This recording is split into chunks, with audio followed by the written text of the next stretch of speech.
G'day, champions of chaos. AOS coach here, and we are talking Slaves to Darkness. If you notice that I've got the same clothes on, it's because I've done 2 episodes. Like on this, I've done 2 shows today. I'm losing the plot. I did a Skaven video earlier this morning, and just for consistency, I thought I'd put on the same singlet. But we're not here to talk about the Great Horn Rat. We're here to talk about the Chaos Pantheon that is Slaves to Darkness. I'm here with Toby Meadows from Team England, the world's team. You played in 2022. I think you're on 2023. Because you're so great, you don't have to worry about the Six Nation people who are playing currently. Like your spots, that's a dig for anyone. Obviously, Six Nations is being played right now, and it's the feeder to Team England. I'm just giving a dig to like people like Phil, who's currently playing in the Six Nations. Yeah, no, fair enough. Well, nice to be here, Coach. It's absolutely my pleasure, because you are, first off, you're number one on the TSN networks, or the TSN TSN. I was just thinking, because like because like it's like ATM machine. Like when you say ATM machine, it's like automatic teller machine. Yeah. It's actually an ATM. But you're the number one TSN for the Slaves to Darkness. You've done incredibly well both this season, last season. You are a champion of the Varangard. And I know you have a very different perspective to Phil, who was on just a couple of days ago. And I thought I'd bring you on just to, 1, get your experience on Slaves to Darkness, but 2, give the listeners just a different perspective to say, right, well, Phil's big on Archeon. He's big on Knights. He's big on the Chaos, the Corn keywords. Is that everybody's thoughts? Or is it just one person's perspective? And do you have some different thoughts? So I thought we'll go through this. We'll have some similar consistency across the 2 videos, but I'd love to get your perspective on some units, and we'll go a little bit deeper in other areas didn't quite touch on with Big Phil. But for anyone who doesn't know who you are, I mean, you are Team England. You're wearing the Team England shirt. Introduce yourself to the internet. Yeah. So my name's Toby, obviously. I've been playing with part of Team England for about 18 months now. Lucky enough to go to Worlds in 2022. Lucky enough to have won the event. We also played in a Ashes before, which I'll just dig in with you, Coach, obviously against the Australia team. We won that one as well. Smash them. But I've been playing competitive AOS since about the start of 2019, and obviously the big C word came in and disrupted that for a little bit. But since then, I've been playing competitive AOS consistently, 1 or 2 events a month if I can, and really enjoy it. I think the game's in a really good place. But now, we're here to talk about the new Slaves to Darkness. Yes, I am so excited. This is a really cool book, and I've mentioned it for anyone who's listened to the other video. I am genuinely excited about this. It's not like this fake, I got a new battle tome, I'm so excited, buy my affiliate link for Element Games. I don't even have affiliate link. Like if it's not very good, it's not very good. But this is good. This is what Stormcast wishes they were. This gives me a lot of faith when Cities of Sigmar gets updated with the Dawnbringer Crusades. There is so many viable builds, and I'm genuinely excited for the future of Slaves to Darkness. But what's your initial take? So Slaves to Darkness, it's this combo massive book full of just different things. There's lots of different ways to play it. There's lots of different marks. What drew you to Slaves, and what's keeping you with Slaves? Yeah, so initially, what drew me to Slaves, because I started playing Slaves obviously in the previous edition of the book. So, and it wasn't really the book; it was all the add-ons, the Wrath of the Everchosen, all that sort of stuff. Broken Realms, Be'lakor. So I started playing Legion of the First Prince. That was about August last year. R.I.P. R.I.P. Thoughts and prayers. Initially, it was I played against Tom Maudsley, who you probably know very well, and loved how it played, and thought, I fancy a little bit of that. We'll see what happens.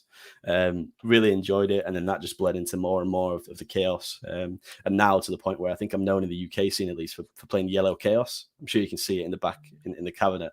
All of my armies are bright yellow, and they're all chaos. So I just love everything about it. I've always preferred playing the baddies and games and that sort of stuff. And the possibilities are really endless, and that's what really works well for me as a competitive player. You can just go, okay, I need to add that in. I'll buy it. It works with the army because it's all chaos. That's where the new book's great, because you can the list of war scrolls. It's almost like Stormcast-esque. There's so much stuff in here. So one of the reasons why I love it so much and I can stick to it is because the possibilities really are endless. Your army can be so different. If you play Marcus Slanesh and then next day you play Marcus Zinch, it's completely different. Not just the units, but the play style. Whereas with some books, I guess Iron Jaws is a good example. You can play different battle traits, but you're going to play largely the same way every time, and the units are going to be the same every time. But the marks change the power of the unit in the book and how they play as well. So it really is like Pandora's box. There's so much in here to play with, and I'd struggle to get bored playing slaves because there's so many options, and that's one of the reasons why I love it so much. No, I love it. It is what Stormcast wishes they were. The customization, most of the War Scrolls are useful as opposed to Stormcast, where it's like 50 of the heroes you'd never see them play.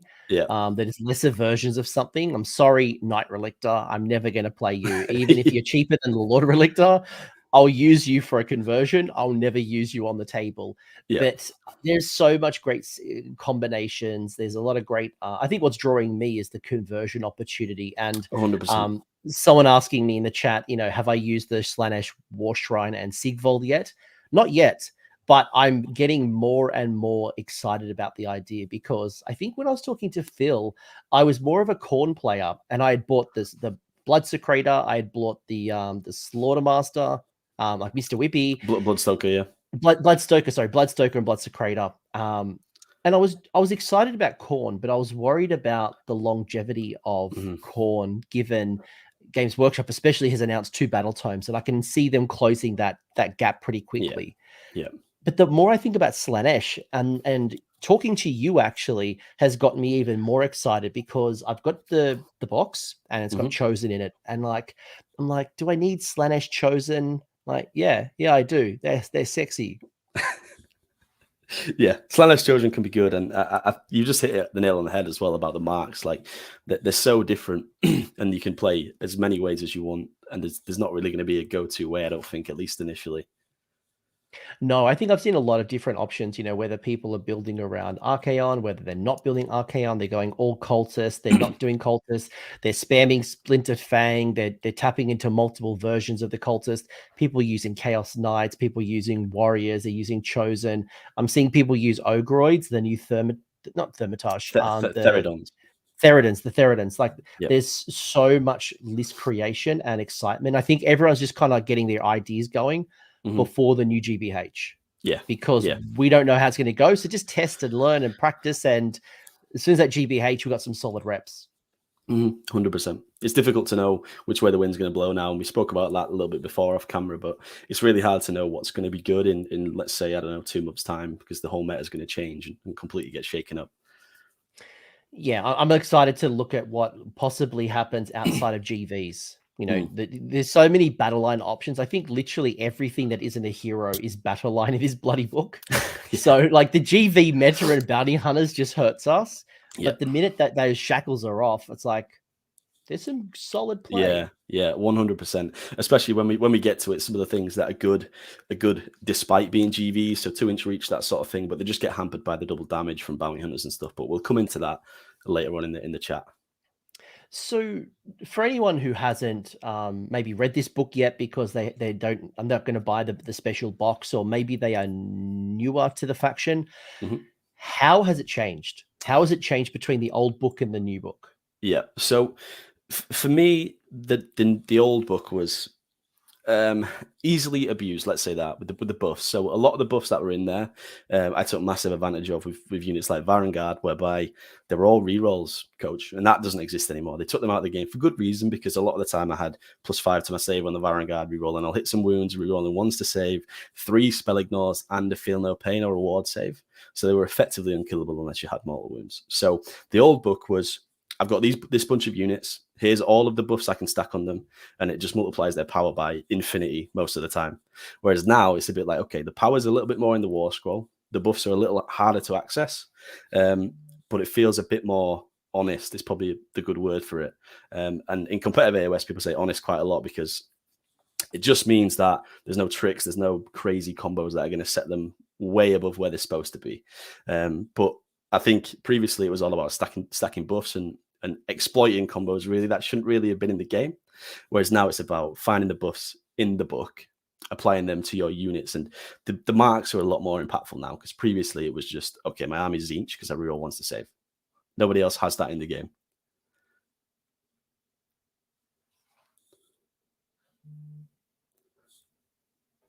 I think Coach is frozen. I don't know if he's frozen for anybody else. Okay, cool. He just messaged me saying, keep going on. He'll be back in a sec. So, yeah, previously, the best mark was Zinch because it was reroll ones to save. Whereas now, all of the marks are reasonably effective, and you can go whichever route you want. But certainly from a competitive point of view, I know the two that people speak about a lot at the minute is Korn and Nurgle, +1 attack on the charge and then -1 to wound. Really, really effective. But it's not even the coach show anymore. It's just the Toby Meadows show. They were the main differences between the new and the old. While coach is coming back, does anybody in the chat have any questions so I can just fill the time? Look at this, poor do. I'm sure he'll be back soon. I'm sure he'll be back real soon.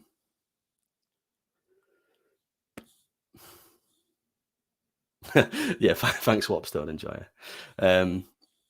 Yeah, I mean, overall, I think the book is it's better in terms of choice. That's definitely true. Previously, there was a couple of builds. I mean, it was ever chosen on Knights of the Empty Throne, right? Nobody really played Ravagers. Nobody really played Despoilers. Knights of the Empty Throne were insane. I really abused Knights of the Empty Throne, but I can't do that now. Thoughts on the new chosen models and the new rules? So, Paris, the models are absolutely insane. I've got the models here. This is some of the stuff that I haven't yet painted. Obviously, you can see Big Archie out as well. The models are insane. The new rules, I think me and Coach are going to go into in a little bit more detail, because I've got a list at the end that we'll look at with quite a few chosen in it. So I'll speak about them a little bit later on. Favorite unit in the new book? Controversially, I think, not controversially, I think it's quite a boring choice. The favorite unit in terms of a glow up, I think it's Corvus Cabal. Again, we'll speak about them a little bit later. I don't want to ruin any spoilers, but I think Corvus Cabal got a big glow up. But the problem is they're really hard to get hold of. They're not for sale anymore, so you have to hunt around secondhand places to try and find some. I haven't played since 2nd edition. Why would I play Slaves of Darkness? It's a really great time to play them if you haven't played for a while. They've got one of the best model ranges in the game. There's so much choice in the book. I mentioned it earlier. You can play one army one day, one army the next day, and it's a completely different way of playing. Whereas with some armies, you can get bored. It can be quite repetitive. You just play the same thing all the time. Whereas you've got so much agency to play however you want to play. How would you rate Chaos Knights in the new book? Knights are great. They do extra damage on the charge anyway. With Bounty Hunters, they're even better. They're relatively well pointed as well. And when you charge with them with Corn, for example, you get the extra attack anyway. It just buffs them on the charge. There's ways to make the charge more effective. Obviously, the 3d6 charge cast. Even in Nurgle with the icon, they're really tough to shift. The issue with that is fighting in 2 ranks past the charge. That becomes a problem. How many spare models do I bring for summoning? We don't really have traditional summoning anymore. The only summoning we have is making heroes, demon princes if they kill a monster with the Eye of the Gods. So we don't really need to bring many models for that. Previously, obviously, you could summon Temping Horrors with the Eye of the Gods. Can't do that anymore. Any tips on how to use the Knights effectively? I guess a little bit like Warhammer Fantasy, where you're charging units on the side, making sure all of your Knights are fighting, otherwise you're effectively wasting points in terms of output. So you want to make sure all of the Knights are fighting all of the time when you charge, otherwise you're wasting your points and you should use them in 5 instead of 10s. Rate Bliss Barbs as an ally. Do you know what, Matthew? Admittedly, I haven't really thought about Bliss Barbs as an ally too much. I think as an ally, they get considerably worse purely because they're great in Slanesh because of depravity. When you don't get depravity from their shooting, they become effectively a lot worse, in my opinion. Do you feel incentivized to use allies? I've looked at using allies. The one that jump out at the minute are Corn allies. Like Coach has already alluded to, I don't know about the longevity of that. Getting +1 attack from the Bloodsecrator, +1 attack from the Aspiring Deathbringer, reroll wounds from the Bloodstoker, plus just the charge from the Bloodstoker. It can get pretty silly, especially if you use the running charge stuff. You can be charging on +3, 3d6, rerolling wounds, +2 attacks, +3 attacks if you charge with Corn. It can get pretty crazy. Oh, he's back. Massive apologies there. I actually No, it's all good. I got my computer fixed after Peachy, and it was perfect with Skaven. I don't know what's happened, so It's cool. Apologies there. What did we talk about? Well, the chat actually helped out quite a lot. There was so many questions in the chat, so I just went through answering them. Only got about halfway through, so there's still plenty of questions in there. But no, it was okay. It ended up being the Toby Meadows show for a bit, Coach. So can't really complain about that. What did we learn in the Toby Meadows show? People were asking a lot about knights, if knights are good. I just mentioned how it's important to make sure they're all attacking if they're a unit 10, otherwise you're effectively wasting points. They're great in Khorne because they already get buffs to the charge, so just further buffing the charge. People asked a lot about the new Chosen and the models of the new Chosen. I mentioned how we'll speak about the Chosen a little bit later on, but the models are insane.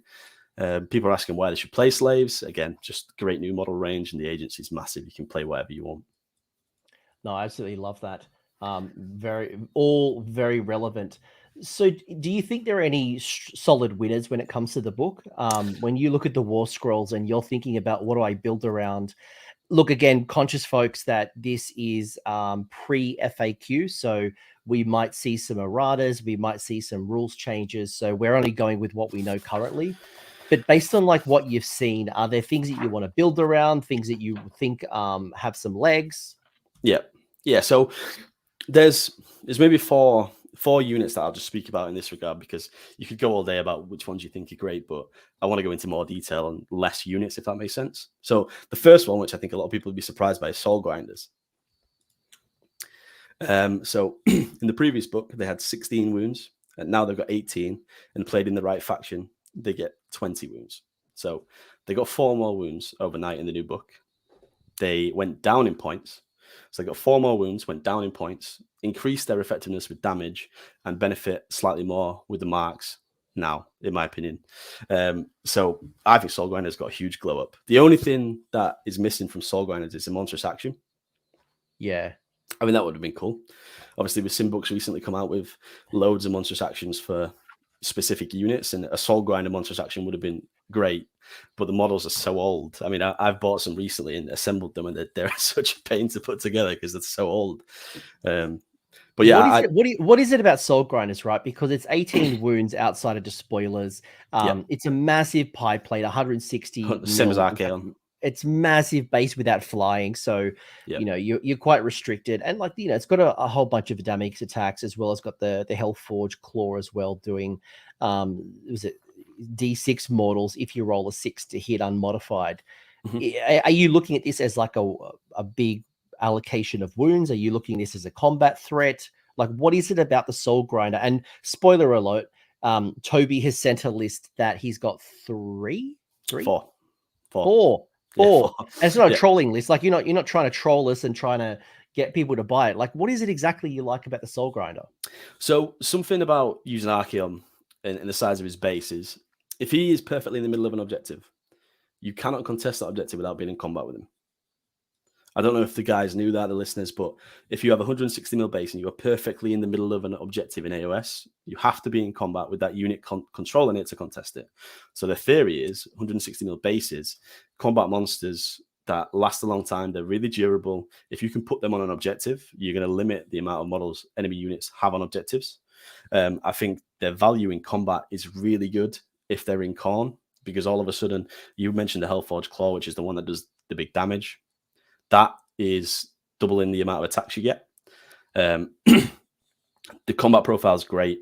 I think that they'll have 7 attacks that do a Rend 1 damage 2 attacks that are Rend 2 D6, 3 attacks that are Rend 2 3 damage, 5 attacks that are Rend 1 D3 damage on top of the shooting as well. The shooting's not great, but if you have 4 of them and people let you go first because you're so high drops, you're going to be killing squishy characters without a single problem. The big problem is hitting on 4s. Especially with Lookout Sir. But that's where you need a Chaos Social Lord to at least buff 1 to be +1 to hit and wound. And then all of a sudden, the combat profile is freeze to hit, 2s to wound with every single attack as well. Do you prefer the Warp Metal Blade or the Demon Bone Talon? I think the Warp Metal Blade, just because of the consistent damage in Rend 2. Something that the book historically struggled with and still does to a certain extent is high Rend. Most of the time it was Rend 1 outside of Archaon, realistically. So having another option that's Rend 2 is great. Not only that, Coach, I honestly think the points value is a really good selling point for this unit. If you think about the value of even things like magma dross, it's a really similar damage output. There's more wounds here, and there's effectively more ways to make them harder to kill, but they're much less points. Yeah, what are they? Currently 230? 230, yeah.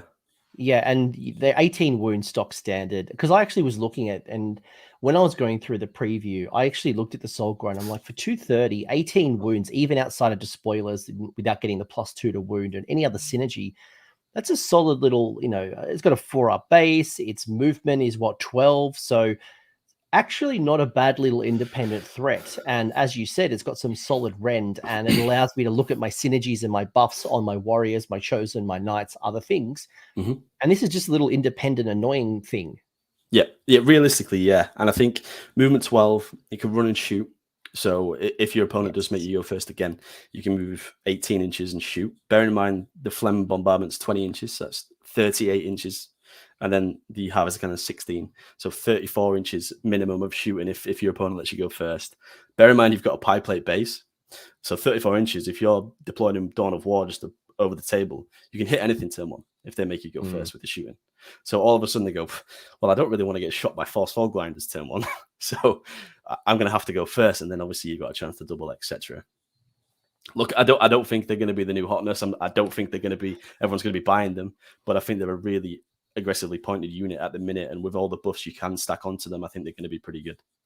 Yeah, I think for 230, they're quite a valuable or a consideration, right? And I think the challenge that I had going through building Slave's list is there's everything I want to put in my list. I just don't have the points. Yeah, I just find especially like when you're reinforcing Chosen or Warriors or Knights, you're adding Varangard, the points add up really quickly. Yeah, they do. 20 Warriors is almost 500 points. 440, yeah. And it's like playing Tetris because 10 Chosen's 480, 10 Knights is 460, 10 Warriors is 440. So you're right, everything is expensive. You don't get loads, which is why something like this sort of further stood out to me a little bit, because it seems like it's aggressively pointed, whereas some things may be a little bit too expensive to get in. Yeah, no, I like it as an independent threat, and I do think so if you're doing a bit of corn, things like the Slaughter Brood actually it's not too bad. I've seen people talking about the Mutileth Vortex Beast. It blew me away that was even in consideration. I don't think I've heard anyone talk about the Mutileth Vortex Beast in 2nd or 3rd edition. Yeah. But I'm seeing some people talk about it, whether it's a Kabbalist or whether it is some other type of Zinchi type shenanigans. But what else do you like? What are some of the other units that really stood out for you? So the Corvus Cabal, I don't think, from a competitive point of view, maybe I'll be proven wrong in 6 months' time and nobody plays them, but I don't see a world where you wouldn't just have a token unit or maybe 2 units. So for me, the battle line is standard now, which is great, because previously you had to have the same Chaos Mark to be battle line with the cultists. So the battle line is standard. They never used to have these rules, so they can deep strike, and that's not just turn 1, that's whenever. I originally thought it was turn 1 when I first read it and thought, it's great, but you can't really be anywhere you want to be. So the deep strike, 9 inches away, normal stuff. And if they're in terrain, they can't be shot because they're invisible. Yes. So they're such a good way of desecrating, an incredible way of desecrating behind enemy lines as well. And if you're lucky enough to have an objective on a point and you deep strike these on the objective, your opponent has to tail around and go back and kill them because they can't shoot them. And do you really want to be spending your fine resources chasing down a unit of Corvus Cabal? And they're literally 80 points as well. 80 points, capping objectives, can't be targeted for shooting. If you're within terrain, I think, those Denizen of Ulgu and the Death from Above, that 2 combination is quite attractive. Yeah, and I've always enjoyed playing, certainly with slaves, like the throwaway cultist units that can be the screens if they need to be. I mean, I'm a massive abuser of last edition's Iron Golems. I've got 50 of them painted, which they're not going to see the table really too much now. I still think they're okay, but they've gone up a lot in points, 25%, which is crazy. Word of warning for anyone who's thinking about getting 90 Splintered Fang right now. Like, you'll enjoy it for a little bit. I've seen people talking about like 50, 70, 90, 110. I'm like, you're asking for trouble. Yeah. And that's another point about the Soul Grinders as well. It's going to be short-lived, but if you play them in corner, you play them with a Mr. Whippy Boy, Aspiring Deathbringer, and Bloodsecrator, all of a sudden that D6 damage attack, you've got 5 attacks now. What about some of the other cultists, right? Like you got the Cipher Lords, the Signs of the Flame. Like a lot of people talking about, Splintered Fang, as we've mentioned. People know the Untamed Beast, Iron Golems. They're probably some of the most common of the cultists. Yeah. Do you like any of the others, like the Tarantulas Brood or the Cipher Lords, or the other ones that I like? Obviously, Splinter Fang. We've mentioned them before, and I know Phil spoke about them. Splinter Fang are great in terms of just pure output. Chaos Legionaries are quite interesting. Being able to turn off a command ability is really, really good. Whether you'll see them outside of First Prince, because obviously you get benefits for being with Be'lakor and stuff, I don't know. But yeah, Legionaries are okay. None of the others stand out to the point where they would become in every competitive list I'd write. Untamed Beasts still do the same as what they used to do, which is great. They're still great for that. But I think it depends what you're playing against. Of course it does. But Untamed Beasts were great in like the Nurgle meta when the flyers would rush you, because you could at least give yourself a screen to stop that. They still do the same thing with the scout move, so they're still valuable. Iron Golems, they got an extra attack. So they actually do stuff now in combat, but they went up in points. They still kept the +1 save if they haven't moved in that turn as well. That's still player turn. Not sure why that is the case. It should be battle round or previous player turn or something, but it's the same turn. So in your opponent's turn, when they're hitting you, you haven't moved, so you get +1 save. I don't even know why it's in the game. It should just be a 3-up save, and that's the end of it. But just call it. Just call it. Like, they stop playing games. Yeah, you're right. But yeah, they used to be 75 points. I used to love them. The Bravery 8, bizarrely, I don't know if they still are now. No, the Bravery 7 now, because the Signifier used to give them +2 Bravery. So they had a 3-up save, re-rolling ones, 8 Bravery, 75 points for 10 wounds, and they went down a little bit. But Splintered Fang, Corvus Cabal, Legionnaires in certain situations, but Splinter Fang and Corvus Cabal are the two that stand out with the rest, in my opinion, at least anyway. I think the other big piece of the cultist change that I really liked is they can now issue their own commands. Previously, they couldn't, and it caught a lot of people off, because there's 100%. These champion-like models, and you're like, oh, they can issue their own. No, they're not a command model. They're just like a little special idiot. Yeah, and some in the UK, some events were putting in a custom fact to say that FAQ that unit champion could issue a command. Sometimes they couldn't, so you never really knew where you stood. But now it's clear as day in the book. They are a champion, so they can issue their own command, which I think is great. What else do you like? What are you hot on? Chosen. So it's difficult at first, because you think about anything. Okay, well, there's 10-foot dudes for nearly 500 points. That's a lot of points. But some things that make them stand out. So the first thing is they can fight twice, once per game. Yes, it's ASL, so always strike last, which is a bit of a shame, because Varangard still kept their next activation, which is a shame. I'm not entirely sure why it should be fight last, but they can strike again once per game. They also roll on the Eye of the Gods table before the game starts. So effectively, you could have 2 buffs on this unit, effectively like 2 marks. So if you run them in Khorne and you're lucky enough to roll a 6 at the start of the game, they're going to have +1 attack and +1 rend. And when you consider that hasn't changed the points value of the unit, it's still the same points, it's pretty crazy.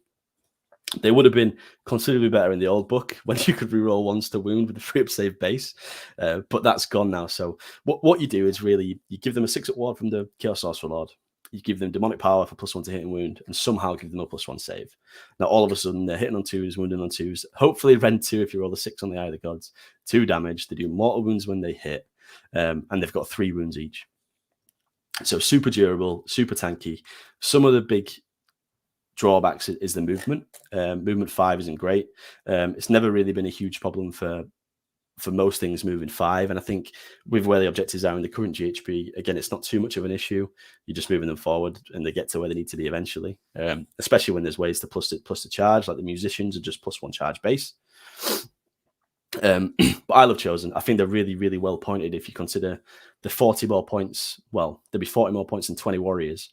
They have a lot more output, and it's similar wound counts. There's 40 wounds in the warriors, but obviously only 30 in the Chosen. Yeah. And there's some really interesting play between, and it's one of the challenges I've had. Do I run Chosen? Do I run Warriors? Do I run both? Yep. Where do you see the most value, especially if you're going to mark them with the Nurgle banner? It's like, -1 to hit, -1 to wound, -1 rend on a unit of chosen. And I'm like, do I really want that as my defensive piece? Probably not. I think Chaos Warriors play well with Nurgle, but add Khorne, add Slanesh to Chosen. I think you see some real play. Yeah, I think that's fair. I think historically, before the day one FAQ, when the Nurgle icon affected every unit holier than 12, that was great on the Warriors because you could make that Warrior unit massive. And then all of a sudden, you've got a 12-inch buff from that unit of Warriors that's making everybody -1 rend attacking any of your units. It's not the case now. It's just the unit they're attacking. But I still think Nurgle Chosen are great. -1 to wound is not something to be scoffed at because a lot of the time stuff will hit on 3s, but wound on 4s. And all of a sudden, if it's wounded on 5s, it's a big drop-off. I think Nurgle Chosen are great. I think Khorne Chosen are great. But you've hit the nail on the head. It just changes the way you play the unit slightly. The Khorne unit wants to go and be a hunter, whereas the Nurgle unit's happy to sit on an objective in a key place on the board and say, look, you've got to take me out. It's not going to be easy now. I'm going to do a lot of damage to you if I get the chance. I think it also depends on what your sub-faction is, right? If you go host of the Everchosen, I think Warriors become a lot more attractive. But if I'm going into another particular build, just because you got more chances to do the rally. But that's the most exciting piece, right? Is that as I'm looking at, let's say, Warriors versus Chosen, depending on what types of marks, depends on the value of each of them, right? In some cases, one becomes better than the other. And then on a different mark, it changes completely. Yeah, 100%. And I think that's where Everchosen becomes a bit more exciting as well, because obviously you get the second banner. So you can have both, which is great. You can have both, whereas obviously normally you've just got one or the other.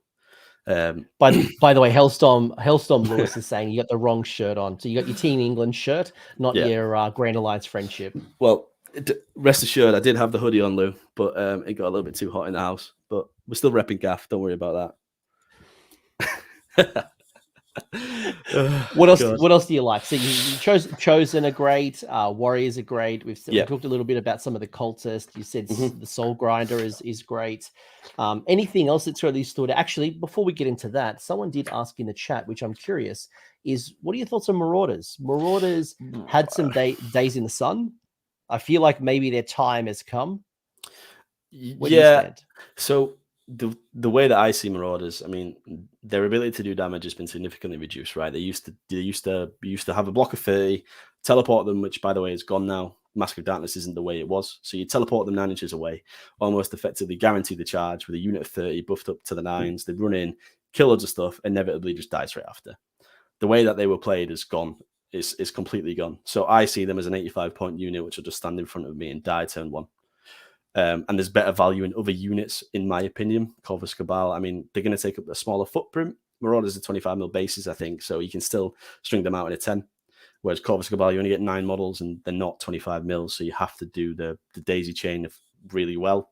I think Marauders are a big loser, unfortunately. And I think you talked about it with Phil. It would have been great to see them get a glow up, a new model, and then some new rules which make them not necessarily super competitive, but make them good or usable. Because at the minute, I think it's just old sculpt.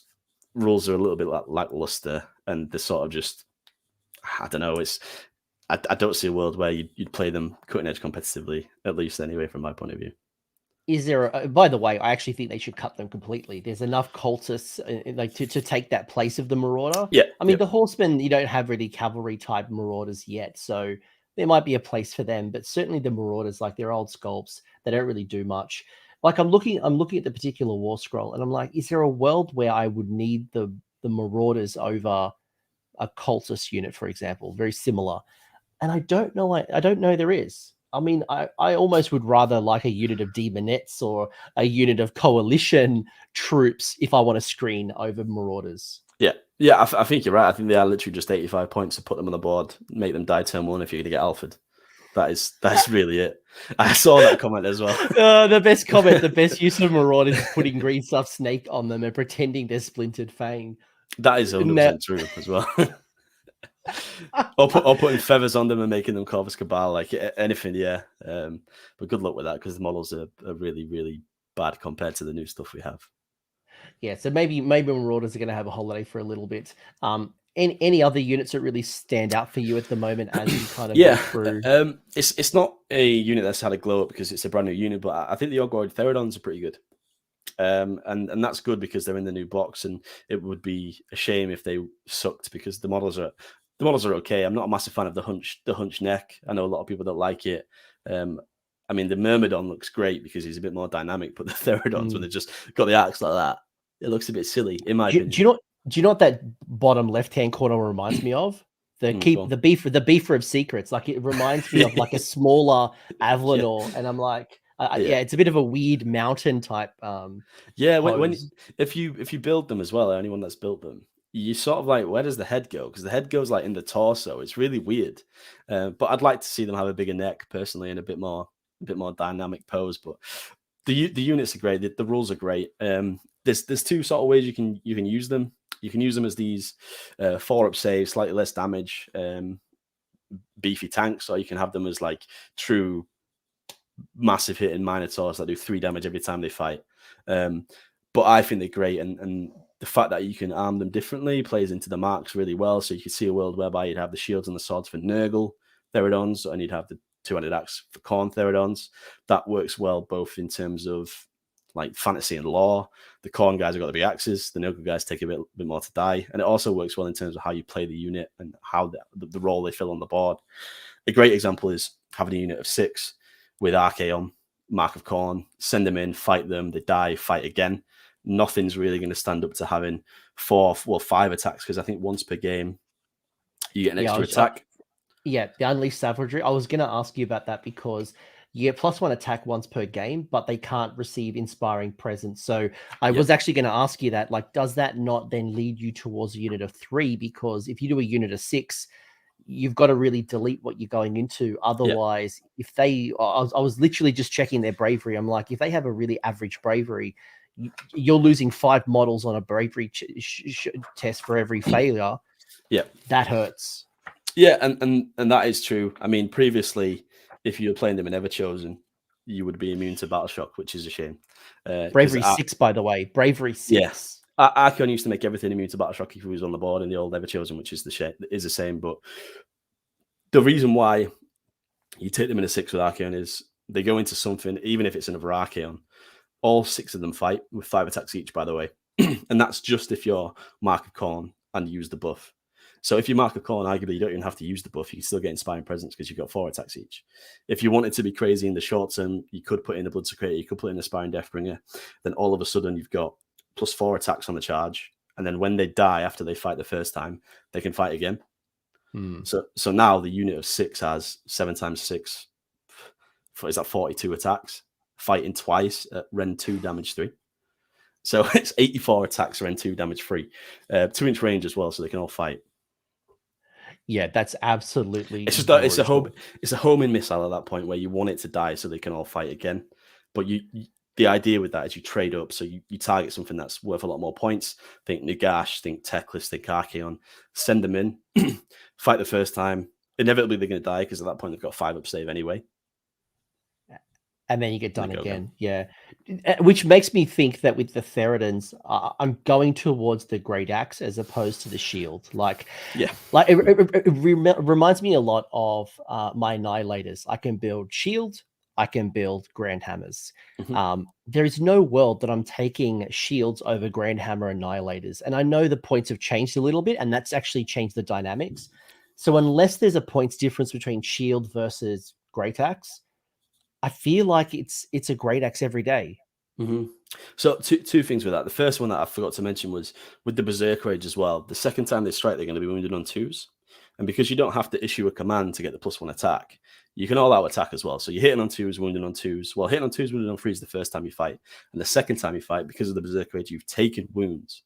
You will be hitting and wounded on 2s. With 42 attacks at Ren 2 damage 3.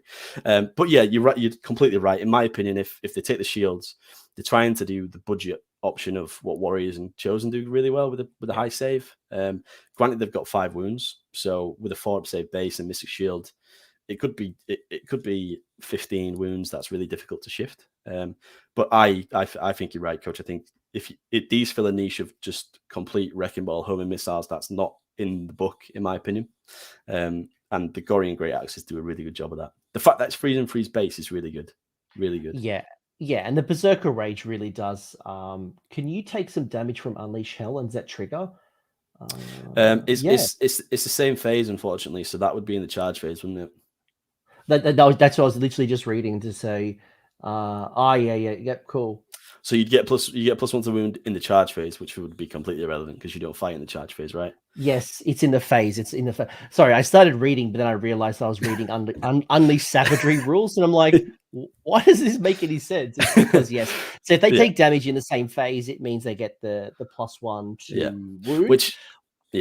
Which again is why Archaon comes in and his command ability makes them better, because you want to fight first, otherwise you're going to lose some models inevitably because you've got a 5-up save. Yes, you've got 5 wounds, but if you're fighting the target that you want to kill and letting him strike first, you're going to lose too many models. You're going to lose way too many models. So yeah, whose mark do you think works well with these? Is it Undivided? Is it like, would you Nurgle them? Like who? So I personally, I'd use Khorne, and it seems like the obvious simple answer. But if you've got a unit of 6, for example, and you give the mark of Khorne, if they charge, you get a potential 18 extra damage just from having a different mark, which is bananas, really, because you get 1 extra attack and the 3 damage each. I think the value of mark of Khorne goes up the higher damage your attacks are. Naturally, because if you have more attacks that do higher damage, it's great. If you had 1 more attack that does 1 damage, it's a much lower a much lower benefit, and hopefully that makes sense to the guys listening. If you've got more attacks that do higher damage, it's great. So I just think Khorne, personally. If it doesn't make sense, we will bring up the rules shortly. So we will actually get into the allegiance ability, especially like you can't get banners on the Theridans, so that combination is not going to work. But you definitely could get the run and charge with Slaanesh. You could be getting -1 to wound. Or is that the banner? I always forget which one's the banner and which one's the Nurgle banners. The Nurgle banners -1 to wound. Yeah, are you talking about the shrine though? Yeah. Yeah, well, I mean, the shrine can do the 3d6 charge if you're doing Slaanesh, so there's some real interesting play. And you know what? Maybe the Theridans with the Nurgle mark might not actually be, and with shields, actually might not be too bad if you're running an army that maybe is running all Theridans, right? Maybe you want to run like a pseudo Beast of Chaos that isn't quite Beast of Chaos. You very well could go that route. Yeah, and again, it's good value because you have so many wounds. So that -1 to wound, it becomes more effective. If it's just on a 1 wound model, it's a bit less effective because you're still going to die if one goes through. But it's harder to wound you when you've got more wounds. So your effective time you staying on the board is increased by the more wounds you have with the mark. So yeah, I think typically speaking, you'll see them with Mark of Khorne with great axes, but there is something to be said about Mark of Nurgle with shields. Definitely. Yeah. What else do you like? Is there any other units that stand out for you? Not really. Not really. I'm just gonna keep you asking you until you run out, and then I'll bring up the rules. I'll bring up the proper rules, and then we'll go through lists. Archaon's good. I mean, the stuff that made Archaon really good, like really, really good, has unfortunately left the game, which I think is a good thing. But the previous iteration of Demonic Power, where he rerolled all his hits and wounds, obviously is bananas if you look at his damage profile. The fact that he could even reroll all his hits and wounds is probably criminal because he's got so many attacks that do so much damage. He used to reroll ones to save. Again, probably criminal when you +2, 3 to save on a regular basis. And he had a 4 at ward against mortal wounds, so he was effectively unkillable before, unless you got super lucky. But Archaon's still great. I mean, the 5 at ward base is great. I would have liked to have seen a War Scroll spell. I think that would have been cool. I mean, the guys they ever chose, and you'd like to think they'd at least bestow some kind of magic power to him. He's got 2 spell casts, but he doesn't have his own spell. So it would have been cool to see his own spell. What that may be, I don't know. But he kept the majority of his cool stuff. I know Phil, if you guys have watched the previous show, spoke about the 4-up in a cup and how that's changed. That's not as good as it was, unfortunately, which is probably a good thing for the game. I know a lot of people hated that playing against it, but me and Phil both played slaves. We loved it. I loved it because I'm a behavioral scientist and I could pick every time. I could read the body language, and as much as they tried really hard to hide it, like I know, and I guessed it every time. But the monstrous actions that Archaon got with his heads, they're great, and it would have been good to, like I've said before, I know I'm pushing a dead horse here, but it would have been good to have a soul grinder with them.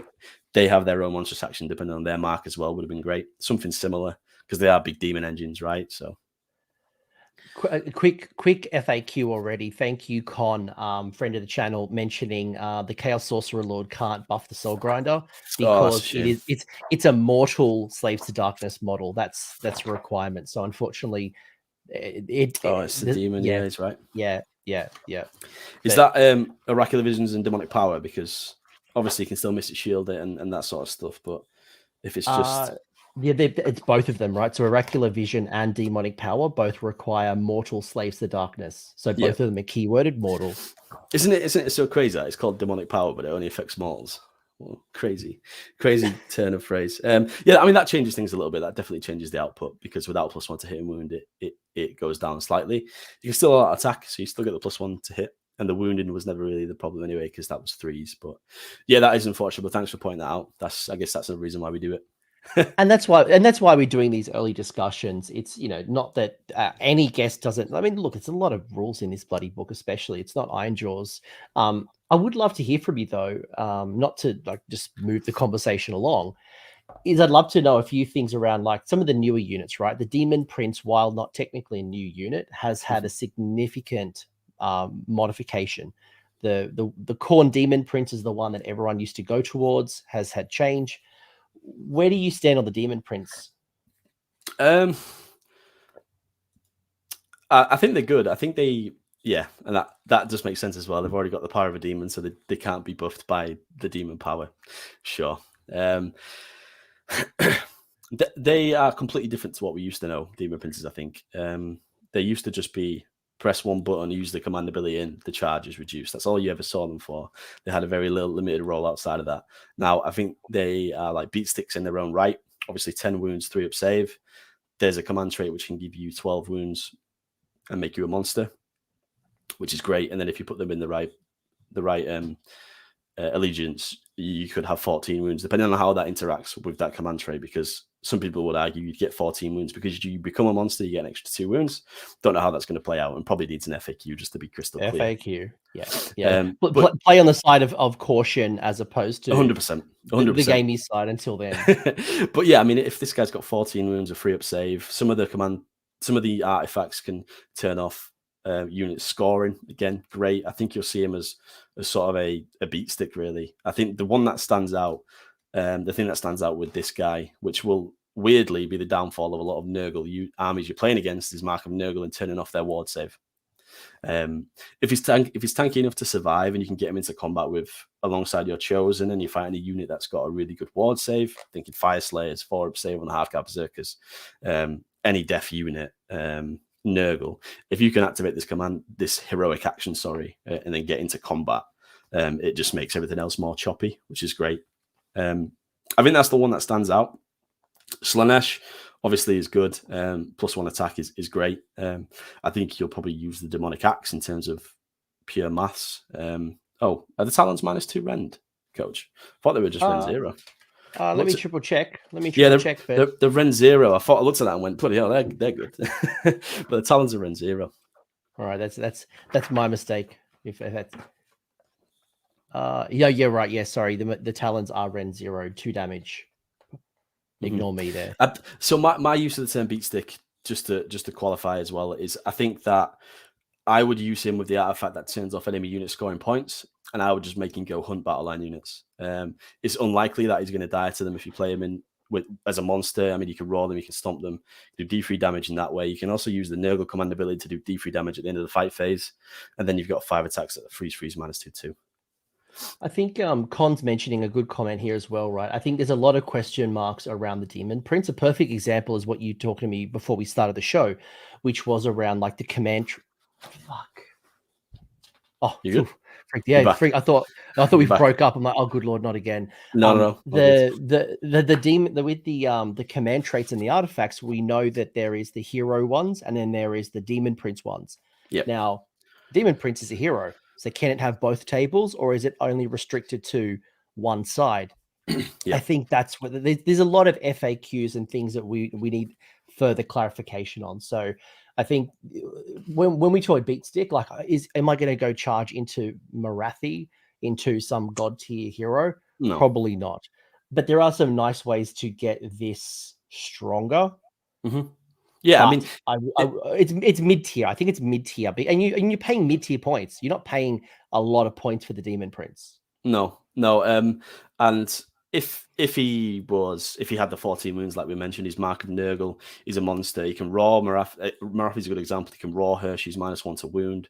All of a sudden, he's going to last a bit longer. Don't get me wrong, he's not going to kill her. He's not going to outlast Marafi.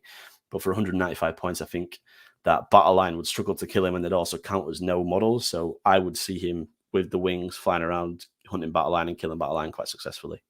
And I think that's the key, right? You got to remember he's under 200 points. If you're right, I would put him on a wing as opposed to the trophy rack or whatever the other combination is, and just go get him harassing flanks, going in, shutting off the wards. He's definitely more of a utility piece as opposed to a vampire lord and zombie dragon. You don't just run it up the board.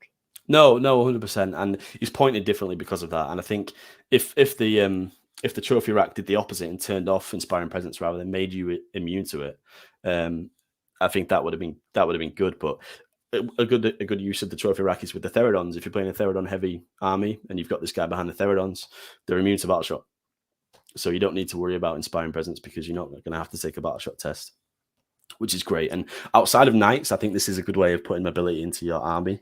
Because we've already mentioned the Warriors Treadwhip 5, the Chosen Treadwhip 5. If you don't have Knights or Baron Guard or something, before you know it, your whole army can move 5.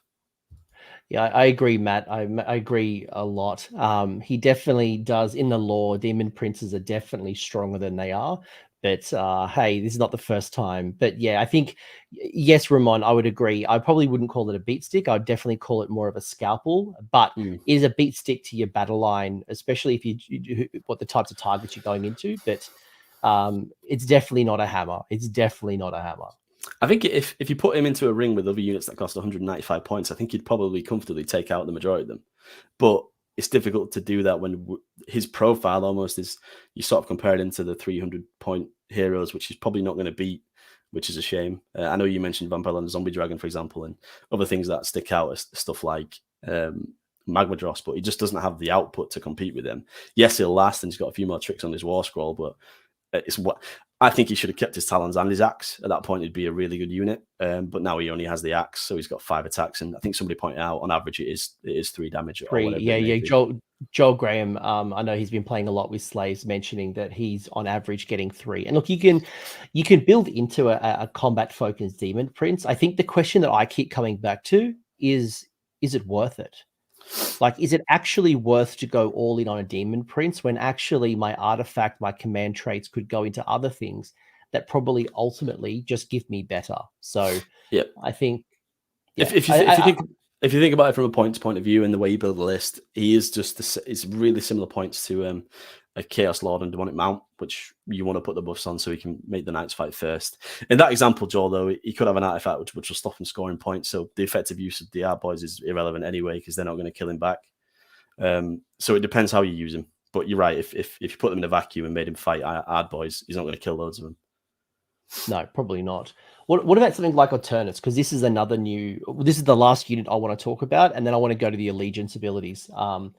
Alternus, the new champion of Be'lakor, he's got an interesting War Scroll. He's okay at combat. He's got some good consistent profiles, but not the world's amount of damage.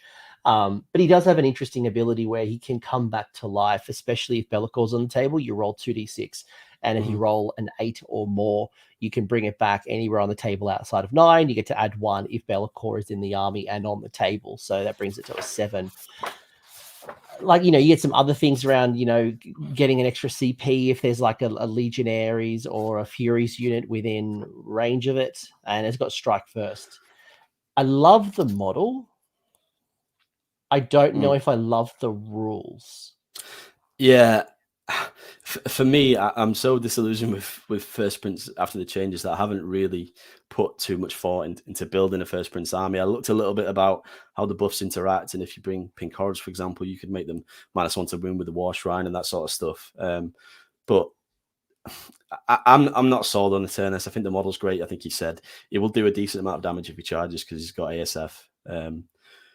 But I'm not. I don't know. I'm not sold on it. I think the niche of coming back to life and being 9 inches away is great, but especially when you've lost Mask of Darkness, and it is only really the only way to be teleporting consistently, but he has to die to do that. So I don't know. I think if it was at the end of the movement phase, take off if this unit has been slain. I think if you take off if this unit has been slain and he can just teleport, I think that's great. I think it's insane. But the fact that he has to die, I don't know. Is he 190 points as well, Coach? You keep talking, I'll bring up the points. I remember the combination with Bellicor sits around 600. Yeah, I think, and that's a huge investment. It is for like an interesting trick. I think if I want something like this, I'm more likely to go the Karkadrak or the Demonic Mount over Eternus, just personally. But again, it's a cool model. I think just the role that it's playing, like I don't quite know what role it's playing because it's not the biggest damage dealer. And the trick is nice. And then look, at best, you're going to bring him back twice. At best, probably at worst, you're going to bring him back once, right? So, is it worth the points? As well, I mean, 9 wounds in a 3-up save. Like he's not going to die fast either, really. With Finest Hour, that's a 2-up save, obviously. Realistically, it's going to be tough for him to die anyway. And when he does die, 8 on 2d6 is higher than average if Bellacor's not around, right? Isn't 7 the average on 2d6? So average dice, he's not going to come back anyway. Eternus is 235, by the way. So wow, that's a lot. So he's actually a little bit more expensive than the Chaos Lord on Karkadrak. So which obviously I can customize, being a non-unique hero. Obviously he's going to fit a lot better into all of the different sub-factions, as opposed to this is locked to Legion of the First Prince. And I think just generally Legion of the First Prince isn't a strong faction. So if you're going to run Legion and you want to run narrative and you want to have fun, cool, you do you. I'm not saying don't do it. But I think about what's strong at the moment. And, previously when I spoke to Phil, things like Ravagers, things like Host, things like Knights of the Empty Throne, they're the ones that stand out probably from a sub-faction more. I'm not going to ask you because we'll get to that in a second and I'll get your opinion. But I did want to hear from you. Like I think if Eternus was under 200, I would consider him.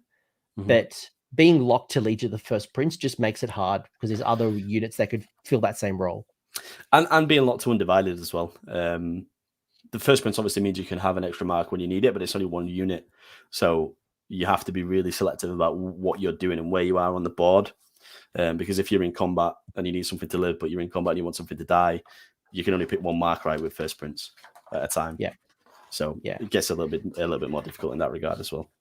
Yeah, if you're playing around with the Undivided keyword and you tap, there's some good things around Undivided, especially if you want to run the Eyes of the Gods table, which is a very fun set of rules, and we'll get to that very shortly. It's literally the next page. It's a lot of fun. For me, as a tournament person, I don't like the randomness of the Eye of the Gods table, so it's not something that I want to lean into. More of a nice to have kind of buff that. Certainly you can build around Eyes of Gods. Yeah, I completely agree with you, Coach. I think you hit the nail on the head. We'll talk damn legions when we bring up the rules. I want to get your take on the Marks of Chaos, right? So I'm going to assume by now most people have either read it or they can read it on screen. So I'm not going to bring story time with Coach and read out every single word. But when you look at the Marks of Chaos, where do you stand? Do you think all of them are as equal? By the way, I don't think we've talked about Tzeentch Mark once yet, and it's almost been an hour. So I don't know if you've just forgotten about its amazingness or if it's reflective of where it stands on the ranking of marks. Tzeentch is a weird one for me because it has a good place in my heart because for the longest time I've been pushing around stuff. Mark of Tzeentch, that is really tough to kill. I think initially the thing that leaves a bit of taste in your mouth about Mark of Tzeentch is the fact that it's a 6-up spell ignore. Bear in mind, almost every unit in the book used to have a spell ignore anyway. So you've lost it off the war scroll and you have to take an allegiance ability to get it back. So you're not actually a net buff or nerf from, well, not a buff from where you were previously. Whereas all the others are slightly different and give you a little bit more. You've already got on some of the key units that you want to use, Knights, Vanguard, Warriors, they've already got mortal wound save anyway. So if you are affected by the spell, there's a high chance you're going to ignore some of the damage.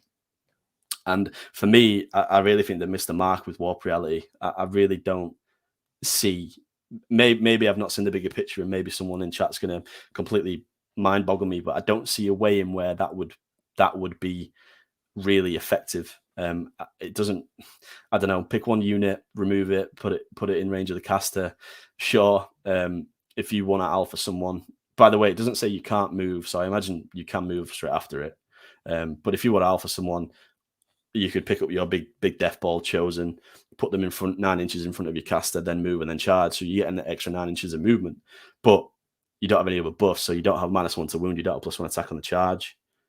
So I don't know. Mark of Tzeentch misses the mark a little bit for me. It's different in team events. If you want to build a list that is purely around mortal wound saves and spell ignores, then sure, and just try and play into armies that have high casts. But I think a 6-up spell ignore, the chances of that actually affecting your unit are way lower than just a flat -1 to wound, which you don't have to roll for. You get it all the time, or just a flat +1 attack when you charge, or just a flat +1 to run and charge. It's almost like you're having to roll for Allegiance ability. That's even worse. Howard mentioning in the FAQ that there's no move after the teleport, so it's not even like Lolchen, the Seeker. You've got to, I'm a big Tzeentch player. I love Tzeentch, and the story here is that my old Slaves to the Darkness back in 6th edition was all painted like a very light blue. They were a Tzeentch Chaos warrior warband, and I love them, and I'd love to do the same. But when I look at them, I'm like, I do struggle to see where the benefit is. Like, compared to some of the others, it's like, on its own, sure. Okay, 6-up ward against spells, cool. The warp reality, okay, it's not bad.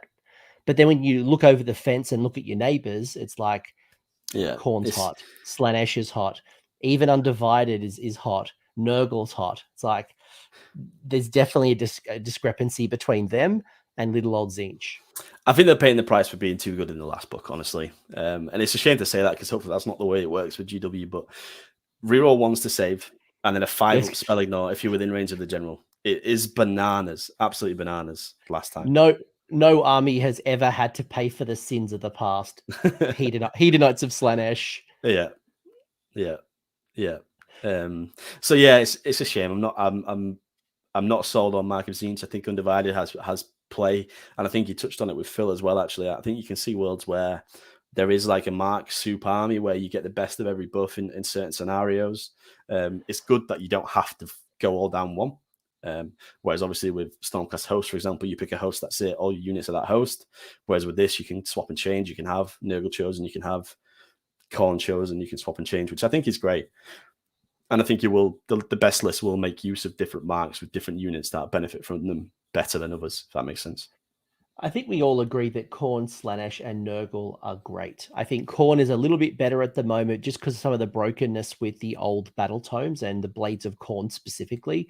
But I think if Slaanesh and Khorne get reined in, and those battle tomes, instead of being buffs to Khorne, they're buffs to Blades of Khorne, which is what is holding Tzeentch and Nurgle back, because those inter-book Maggot Kid and Disciples. Yeah, like correct. You look at Maggot Kid of Nurgle, there's no real buffs to just Nurgle. It's always Maggot Kid of Nurgle.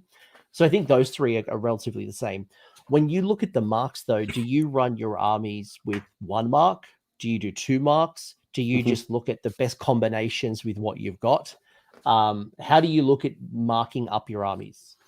I look at the unit I've got and I think about what I want that unit to do, and then I apply the mark that makes the most sense. So for me, Mark of Nurgle Warriors are great because the Warriors just want to stand on a point, hopefully your opponents, because they get the buff from the War Scroll, and they last a bit longer. And then things like Knights. Okay, what do I want my Knights to do? I want my Knights to do damage on the charge. Okay, well, I give them a buff. I give them the mark that makes the most sense. So you could argue Slaanesh is great for that because you can run in charge with a unit. You could argue Khorne is great for that because they get extra attack when they charge. So I think about the units I've got in my army and then apply the best marks to them. That's my thought process, at least anyway. I'll fit what I want to do with them. Yeah. I look at the power. Actually, I don't even need the power pairs. Like, even if I was running an army full of Khorne or full of Slaanesh, and I'm actually even thought about, like, I wouldn't mind having one Sorcerer Lord that could be Mark of Tzeentch. Like, I wouldn't go all in, but they're actually, if Warp Reality became useful, actually, it's not a bad option just to have one hero that is just marked. But if I'm doing a unit, I'm probably looking for more synergies. I'm looking at how the War Shrine buffs and who I want it to buff, right? Which a couple of good questions. First one is, I struggled with this actually, because one of the first things I did after I read this book is I looked at the other books. I'm like, right, what has Blades of Khorne got? What has Disciples of Tzeentch got? What has everyone got? And who could be a good unit? Because first off, there's no coalition anymore. That's a big change. So if you were in the old book, you could bring in 1 in every 4 could come in from another book. And you could go over your ally pool because it was a coalition, not an ally. That's gone. You can now steal an ally in from Hedonites of Slaanesh, blah, blah, blah. But the synergies that coalition used to bring and some of the cheekiness is no longer there. So back to the original question. Have you seen any good Disciples of Tzeentch models that could be brought in? I struggled personally because I just didn't like Tzeentch as a mark in general. So for me, the one that stood out initially was the Blue Scribes, but there was an FAQ whereby he can't have access to his lore anymore unless he's in the Disciples of Tzeentch army. So that took him out straight away. But you could have had a Blue Scribe with, I'm pretty sure, the new Shield of Fate is just a Tzeentch unit. So it gives you a 5 ward. So previously, you could have had the Blue Scribes in to give any unit you wanted a 5 ward. You can't do that now because it doesn't have access to the lore. So when that went, I sort of stopped looking at the Disciples of Tzeentch units that you can put in there, purely because I'm not really going to play with the Mark of Tzeentch. I think one good use of Mark of Tzeentch where you would see some uses in first prints, you could have that Tzeentch Chaos Sorcerer that you spoke about, and then you could make a unit Mark of Tzeentch for that one turn to teleport them and get a bit of maneuverability out of them. I think that's the one time that you'd probably use the Mark of Tzeentch with the Chaos Sorcerer in first prints. I think the only thing that really stands out for me would be the Zangor Enlightened, or like the Skyfires. Was it the one that shuts down Inspiring Presence? That Enlightened, yeah. Like, I think a unit of 6, I'd have to look at the points to see if I could do a unit of 6. But I think for me, that's probably one of the few. I want someone, because of coalition and allies, I need someone who's self-reliant. And if I'm running knights, or I need some speed, or if I've got some shenanigans, maybe it's the Nurgle Demon Prince that shuts off the ward, and I'm shutting down Inspiring Presence and things like that. That could be a really nice combo. Yeah, and Enlightened are good on their own. I think they're a good use. The banner's a really good point as well. Again, I think it's specific to what you're doing with it. I think the Mark of Tzeentch comes into its own in team events where you can decide what you're playing against. If you know you want to play an army that's got super high saves and fighting against shooting a lot, you could put the banner on a unit of warriors with expert conquerors that aren't going to die, stick them on a point. They're never going to get shot off because they've got a high save and a 4 ward. But you have to know what you're playing against. If you give them the mark and the banner and you get drawn in singles against no shooting, you've effectively wasted the banner, right? And the banner is such a key piece. I mean, it's literally +1 to wound if it's Khorne, or -1 rend attacking you if it's Nurgle. So it's just so niche. It's just so niche, which is the problem. That's my challenge with the Tzeentch mark. And do these marks affect coalition units in other armies? No, because the Eyes of the Gods table is an allegiance ability to Slaves to Darkness. They can bring over the Guys of the God keyword. Like, if you bring that into your Beasts of Chaos or whatever, sure, take that. But the actual allegiance ability is a Slaves to Darkness allegiance. So no, it doesn't work that way. No, unfortunately it doesn't. But again, having a 6-up spell ignore on the Enlightened you put in your army wouldn't be that great anyway, would it? But if all of a sudden it's -1 to wound some Nurgle flies you put in your list, then that is obviously a big problem. So talk to me about Mark of Khorne for a second. Is there any units that you think, or what's the archetype of the unit that would benefit most to Khorne? So stuff that already gets buffs on the charge, because the way you want to play that unit and get the most effectiveness out of it is you want to charge anyway. So knights are a great example of that. You want to be charging anyway to get the most damage. So why not get an extra attack when you get there?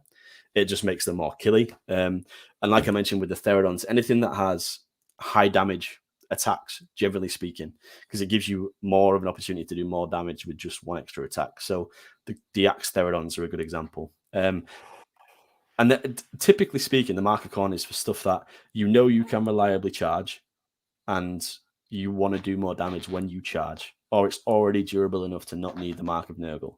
So even Chaos Warriors with the Mark of Khorne, if you're on an objective in your opponent's territory, with Galician vets at the minute, and with the fact that you can fight in 2 ranks, I'm pretty sure you're going to have 4 attacks, 4 attacks per guy if you charge in your opponent's territory. And if you've got a unit of 20, then that's 80 attacks at 3/3 round 1/1. So it's a lot of attacks. Anything that you can charge reliably, so that probably rules Warriors out, honestly, because they're only a 5-inch move. I was thinking, Warriors know that, your Varangard, your Chaos Knights, your some of the, even like a Chaos Soul Lord, Grinders. Soul Grinders, anything that you want to be offensive and you want to get them in turn 1 to turn 2, even turn 3, they're quite good. That's the same archetype for me when I look at Slaanesh, right? Mm-hmm. It's a very similar archetype. Instead of getting the +1, is it attack? I'm going to get run and charge. And the banner's got some very, and you also get +1 to run and charge as well. So they become a little bit faster. When do you use Slaanesh versus when do you use Khorne? So I think you've hit the nail on the head. They both want to go on the same units, but Slaanesh just gets you there faster, whereas Khorne, when you get there, you do a bit more damage. So in my opinion, I would prefer to just use Khorne, purely because a lot of the units already get the +1 to run and charge with the musician. I think not run and charge, sorry, +1 to charge. The run and charge from the command ability is good, and that also pairs in really well with the spell, the 3d6 charge spell. But at that point, if you're getting +2 to your run and charge, you're getting +2 to charge, you're getting run and charge, and then you charge on 3d6. I think at that point, you're probably already there anyway. So I don't know. I can see a world where you slingshot some knights really far up the board with Mark of Slaanesh. I can see that happening. But personally, I'd rather do more damage when I get there, hence the Mark of Khorne. I don't know. The from my side of the fence, it's let's look at the Theridans, right? The Ogoroids. They have a base move of 6. Yep. If I can get them to run, so +1, if I use a command point to run them 6, so that means their base move is now 12, including the run, and I'm able to run and charge as well with the command ability. Mm-hmm. So all of a sudden, there's a greater chance that they're going to get into combat. Yep. Or if I look at things like the War Shrine, and we'll get to that soon, it allows you, if the prayer is successful, to do a 3d6 charge. All of a sudden, I've got a more consistent delivery mechanism. But you're 100% right. When it hits pound for pound, Khorne hits harder. Slaanesh hits more consistently when it comes to getting into combat. So I don't have to worry 100%. As much about higher dice rolls or if and where. And it's like, I'm going to get more choice on the table. I think for me with this Slaanesh one, if you have and use screens effectively, you don't need to do the big long bomb charges, because the way that screens are supposed to work is your opponent hits the screens, kills the screens, and then in your turn, you can then charge. And the idea is you're a little bit closer. And also, don't forget, in most of the battle plans, you're only 18 inches apart anyway. So if you have a way to make your opponent go first, they will inevitably move up the board a little bit. And in that case, you're in charge range with most of your stuff anyway. So I don't know. I think Mark of Slaanesh will keep you safe early, because you can be right at the back of the board. You can make your opponent go first, and you can hit them where you want to. Especially with the good example is Knights, where you get +1 to charge from the War Scroll, you get +1 to charge from the Mark, you get run and charge from the command ability, and then you get the spell to charge on 3d6 as well. So 3d6 +2, run and charge. You can be wherever you want to be instantly, really. I don't know. By the way, I'm not recommending the Mark of Slaanesh on Knights. That's just overkill. Or if you do, you're not using the 3d6 prayer on the Knights. You're doing that with Chosen or something else. So you've got 2 units hitting at the same time. Mm-hmm. That's overkill. But it's helping me, as we talked earlier. It's closing the gap on those movement 5 Chosen.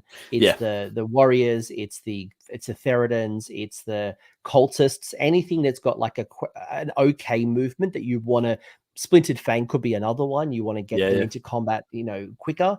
I think that's a really valid point, because a lot of the time people will look at Chosen and just go, "Bah, they move too slow. I'm not bothered."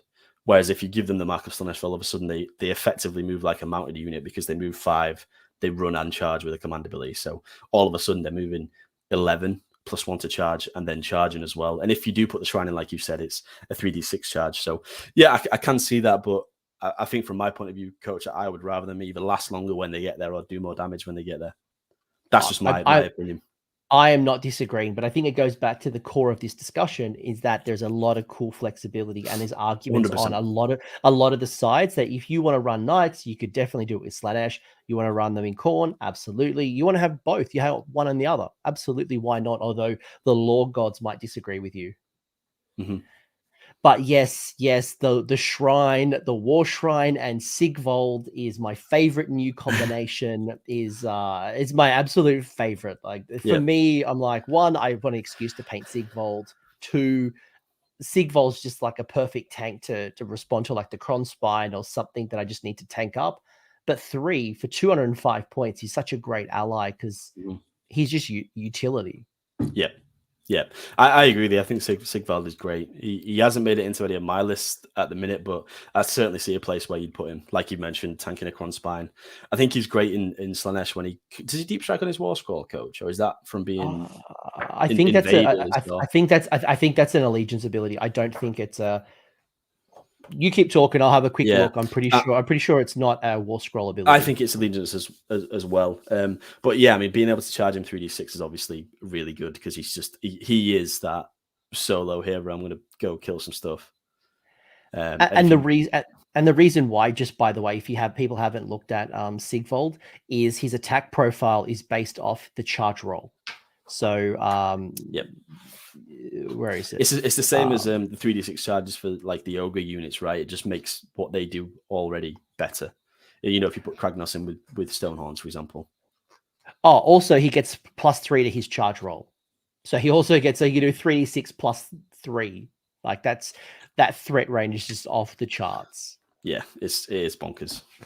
It is bonkers. Yeah, I think it is Lurid Haze. I think it is a sub faction. So we can't do a deep striking Siggy in this particular list. No, and that's a bit of a shame. But yeah, I mean, I still think he's good with the because it's just Slaanesh keyword for the unnatural speed, like you're right. So look, for 205 points, he's incredible. And we just talked about the Demon Prince at like 195 or whatever. Like, yeah, he's okay for his points. Now we've got to remember the same points basically. It's like, yeah, Sigvold is just off the charts.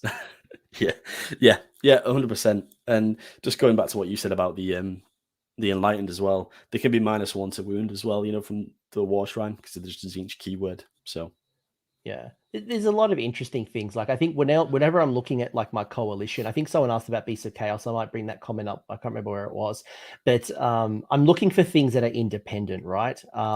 Things that can do their role. Like I look at Nurglings, for example. Nurglings could be an interesting unit, although then that competes with Corvus Cavol, and it's like, well, I'd rather stay in-house. I'm looking for things that there's not a lot of keyword synergy at the moment, and whatever there is, I expect to be closed off in the next 6 months. Yeah, I'm looking for things that have strong war scrolls that don't need any additional synergies from slaves because they're not likely. You know, that's why Be'lakor in other people's armies is so good because Be'lakor is self-contained. He does his thing and he doesn't need anyone else. Well, 100%. And like you said, it's looking outside the book for stuff that isn't in the book, and sometimes it's already in the book. I mean, one good thing about Beast of Chaos, which I was considering using before the new book came out, was Chaos Warhounds. I had loads of problems playing against Beast of Chaos. Played against Dan a lot and got beat a lot, and it was very demoralizing. But if you use Beast of Chaos, Warhounds, sorry, they're 80 points for 10. They've got such a big footprint. If you invest 160 points, you can block the entire back of your board. So no Gore are going to walk on the back of the board and just stand on your objectives, which was the big problem for me. I didn't have enough units to stop him being where he wants to be. So Chaos Warhounds are still good for that if you're playing against Beast of Chaos regularly. Are they units of 10 or units of 5? I'm pretty sure it's a unit of 10. I thought it was 5s. I thought they were 2 wounds apiece. But I will check for you now, Coach. I think that's Flesh Hounds you're thinking about. No, unit size is 10 for 80 points. They're 1 wound each. They move 10 as well. Yeah, okay. I tell you who I'd be bringing in from Beast of Chaos. Oh no, damn it! Yeah, Indrasta's not in piece of case. A cockatrice, yeah. The cockatrice. Because the cock. I think the one thing that this book is lacking is good shooting. Yeah. Especially mortal wound shooting. I like you could get like slick blade archers from other armies, or The again Blitzbar Zangor, ones, yeah. or yeah, like you could get some shooting from other. But the cockatrice, being a little monster, self-contained, does some mortals, very cheap for its points. Yeah. Like that's what I would draw from Beast of Chaos, because otherwise, like I don't need a Gorgon, I don't need the chaff, I don't need the cheap Gors and Ungors because I've already got that in my cultists. Yeah. I don't need Bulgor. I've got Theridans if I want to go into that route. Yeah. I think a cockatrice is a good shout. I think anything that can do mortal wounds at a distance is great. Another little bonus about the Chaos Warhounds is the base move 10 coach, and when they run, you don't roll, you just add 6. So they move 16 as well. So 80 points for 10 models that move 16. And the footprint is massive. So they really do fill a niche from a competitive point of view if you want to put those horrible old models in your army. I think what we're saying here, folks, is go have some fun. Go go open your AOS app, look at the other, because you've got a deep ally pool, right? Beasts of Chaos, Blades of Khorne, Disciples of Zeech, Mcryan of Nurgle, Heed Knights. You just don't ally with Skaven.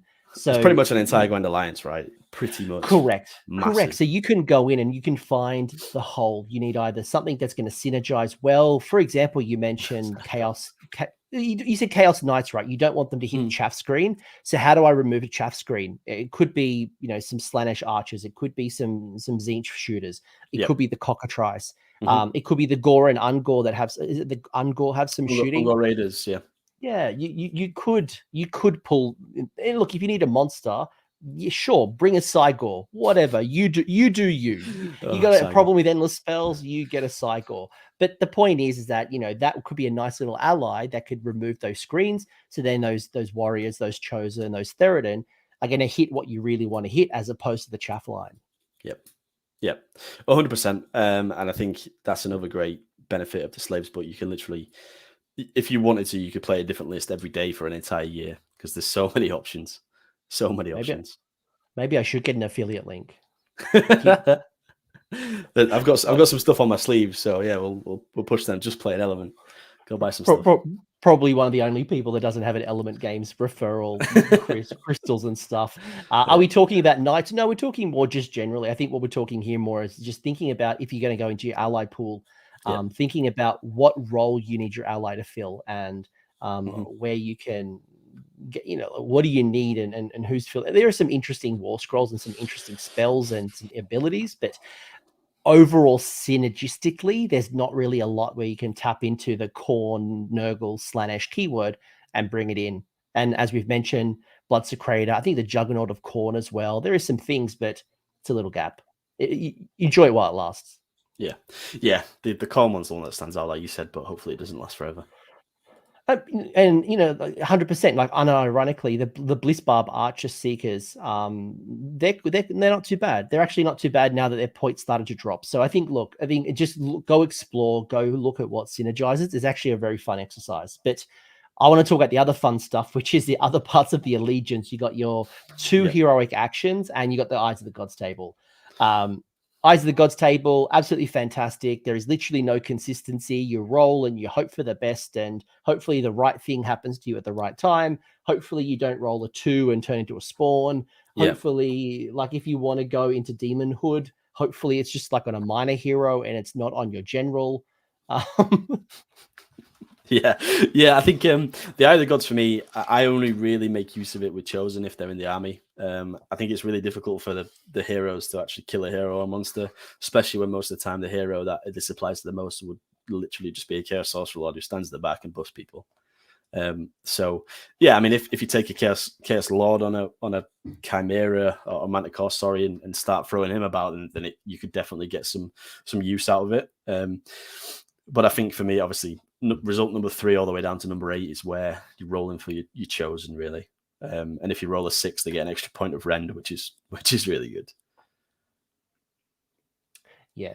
There's some quite a look. I'm not going to talk about them because you can't choose. There's no way of getting what you want when you want. But it is interesting that some of them you can roll on the Eyes of the Gods table when you claim a what is it? An objective. There's Yeah, some yeah. interesting Clever rules. objective, yeah. Yep. There's some very interesting rules, but I think Eyes of the Gods fantastic. My advice is you can't rely on it. It's inconsistent. Enjoy it. It's fun, but don't build a plan around it. The thing that always gets to me the most about oh, okay, never mind. It does say now on 11 to 12 you can choose a different thing, but previously if you rolled an 11 or 12, you just became a chaos, became a demon prince, and you lose the benefits of being a chaos sorcerer lord, which is why you want them in the army in the first place. So yeah, it's good you can choose one now. But like you said, it's completely random. You're never going to be able to choose, or at least on the units that I want to make use of it. So don't build a list around it, but it's a cool little quirk, and it's unique, right? It's unique to slaves, so it's good. Can I just pause you for a second before we get to the heroic actions? Question from the chat mentioning initially they said, we talk about knights, and the string off this conversation is, they believe that knights have lost a bit of punch if they don't charge. I can't agree or disagree that you lose 30% of the damage profile if you don't charge. What I wanted your thoughts more on is, I think we're all high on knights. I think I talked to Phil, he's high on knights. We're both high on knights. I wanted to talk at the other side. We haven't really talked much about Varangard. Now, I know you were a little bit disappointed with Varangard, or maybe you're not as high as you were previously. I've got 18 Varangard painted in the cabinet behind me. I used to love Varangard. I played basically exclusively Knights of the Empty Throne. And I think that they are a victim of the fact that a lot of the buffs have gone. So they've gone up in points. Initially, they've gone up 10 points, and they've lost a lot of stuff off the War Scroll. Granted, their attack profile is a little bit more consistent now. Previously, it was kind of all over the place, but you had the ways and means to buff them to make it consistent. So Demonic Power is a great example of that.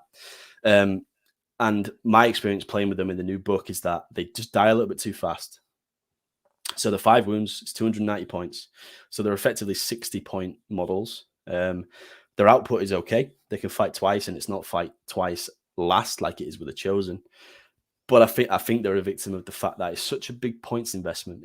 If you're playing with a unit 6 to make use of the Ever Chosen rally, you want to play a unit of 6 so you can effectively rally back before they die and leave them on 1, rally some back. I think it's too many points with not enough buffs now.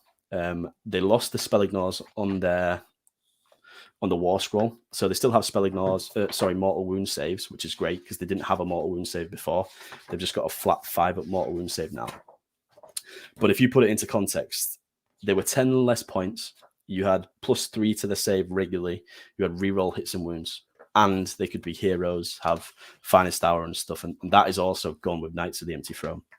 So I was going to say that's changed, and we'll talk about that when we get to the page. I think it's literally the next page. The way that Varangard work as a hero. Previously, it used to be the whole unit was a hero, right? Now it's more like Lumineth, where that one champion is the wizard and everyone else is not a wizard. But I don't think it's hero keyword either. It's leader keyword, right? Yeah, it's leader, but it's not hero, so they can't get an artifact. No, I think they can't get a command trait. Is that right? There's something they're missing. Where is it? Knights of the Empty Throne. They get the leader battlefield role. Yeah. So they're not a hero. So they're like the opposite of Gotrek, actually. Yeah. Because Gotrek's a hero, but not a leader. He's like the opposite of Gotrek. Yeah, I just think that overall, it's just obviously the fact they can run in charge all the time is great, and you could have armies with loads of knights that can all run in charge because it's just units that have a mount, which is fantastic. But their niche was the fact that one unit of Varangard would have an artifact, by the way, which would stop you retreating, a command trait, which means they could pile in 6, which was always the kicker. A lot of people have no idea how to play around that, and you can really take advantage of that, especially with fight twice, because you were at the point where you charged, something else would kill the unit, you get to pile in because you've charged, and all of a sudden you're within 3, so you can fight again. So there was ways around that, and it was fantastic. And Dragons are a good example where if you charge them with Varangard previously, you'd get Overwatched 100% or Unleash Held, but you didn't have to charge them, you could just pile in 6. Whereas that's gone, you're going to get Overwatched, Unleash Held, 40k reference all the time now. And that was the biggest kicker, because even against stuff like Sentinels, you'd have a field day because you just pile in 6 and take no Unleash Held. Whereas now there's a lot of mortal wound shooting, which is just going to hurt them. So they still have the 1 mortal wound with the Demon Forge Blades. They've still got the same amount of attacks with them. Gain the point of Rend, which is cool. The Relentless Killer is still the same. You still have to be within 3, and they've got a 4-up ward against mortal wounds, which is good. Don't get me wrong, it's good. But previously you had 3 spell ignores instead, which is probably a little bit more reliable. Maybe a little bit overkill too. Yeah, and the Fell Spears are still good. I think the Fell Spears are great, and I'd even be tempted to have Fell Spears. Fell Spears Mark of Corn would be great, or whatever you want, Mark of Nurgle. That's what I was thinking. That's exactly what I was thinking was going to be the Corn marked Varangard. Yeah, they will do a lot of damage. But I just think they're going to die too fast now. But I think that's the theme in the book, to be fair, because we used to abuse the fact that we could get +5 save on a unit and real wants to save, and it was a bit ridiculous. Which probably, yes, when you compare it to the old world, yes, but was that abusive? Probably yes. +5 to save is yeah. Listen, if I can't have my -4 to hit Gloomspite Gits, you cannot have your +5 save. I think that's only fair. I played against Cron at Worlds from the Team Australia team. Yeah. I've got a picture on my phone of I used to use little tokens to mark my +1 to save, and I was fighting Marathi with 3 Varangard, and I had +5 to save rerolling 1s, and I killed Marathi before she did any damage to the Varangard. So that shows you how stupid it was back in the day. Yeah, you're disgusting.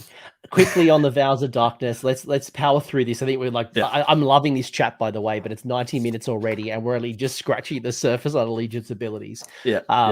Do you see a world where you use either of these heroic actions, especially like Archaon's? No, he's a now monstrous rampages. He's a monstrous rampages. I think yes, coach is the short answer. I think that it's a shame if you take a Demon Prince as well. You kind of do you do the Demon Prince one or do you do this one? Obviously, there's a command trait where you can do a second one with the Demon Prince, but I don't know. I think the Eye of the Gods one for me, I don't think I'd use unless I had a plan to buff up a dude on a Manticore and make him go crazy. But I think the draw and power is really good, especially for demonic power, where you want to get +1 to hit and wound onto that mortal unit, specifically mortal unit, like somebody pointed out, or you desperately need to get Mystic Shield off an Archaon, or you desperately want to do a 3d6 charge. I think draw and power is just good. It's just nice. If you put that heroic action to any book, people would love it. And I think it's just a solid heroic action. Yeah, it's well worth the risk of rolling 2 1s and taking the D6 mortal wounds instead of D3, because it's certain times where you need that clutch spell to go off, or you're up against Disciples of Tzeentch or Lumineth or some type of croak. You really need that spell to go off. It's great to have a tool to be able to actually improve that consistency. Yeah, at least try, right? At least try. Like, there's nothing worse than you go up against those matchups, and even like bloody Thanquil with his +3 or +4 near a Narhol or whatever. Yeah, like you've got a chance. You got a fighting chance. It almost seems like a shame to disregard all the artifacts, but the draw and power is so good on a Master of Magic Arcane Tome guy, because he gets an extra cast anyway, so it affects both your casts, and there's no reason why you can't re-roll that either. So obviously the unmodified roll, you will take the mortal wounds, but you can re-roll it if you want to. What are your thoughts on the command traits? I'm not going to share mine because I already went in detail with Phil. So I'm going to assume that people had listened to that, or they're going to watch it later. What's your favorite command traits? My favorite one for a Demon Prince is the Bolster by Chaos. I think it's great. Add 2 wounds and become a monster. The Radiance is interesting as well. I think if he is in the right place, then you can stay alive forever, killing those really, really small units, which doubles down on what we said before about being mobile, killing battle line. Not to be denied is obviously great if you're using the draw and power all the time. For me, it's difficult for the ones that stand out with the Slaves to Darkness only ones. So Death Dealer, what's that going to go on realistically? It would be good on a Chaos Lord and Carcadrat, possibly. The Idolator Lord is interesting because you need that if you're playing with Khorne, Splintered Fang.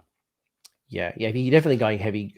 But I do like Idolator Lord as well, because they become a priest and it allows you to counter some of things like Daughters of Cain and Fire Slayers, who have some grand strategies or some abilities, like you can't get rid of 100%. The Heart of Fury, you can't get rid of the Fire Slayers and deny them the grand strategy, right? And by the way, Daniel Knight in the chat saying you will basically miscast. If you have the 3d6, the miscast chance is 7.4. So I think that's you'll miscast one in every like 13, 14 games. So in a tournament, you may miscast once. So pretty good odds.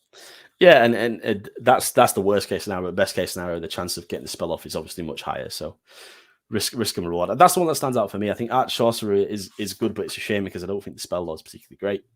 No, there's like one or two spells you really want, but it's not like you're swimming with spells. And yes, Anonymous, if you become a monster, you gain a monstrous rampage. So yes, your Demon Prince would be having monstrous rampages if they got bolstered by Chaos.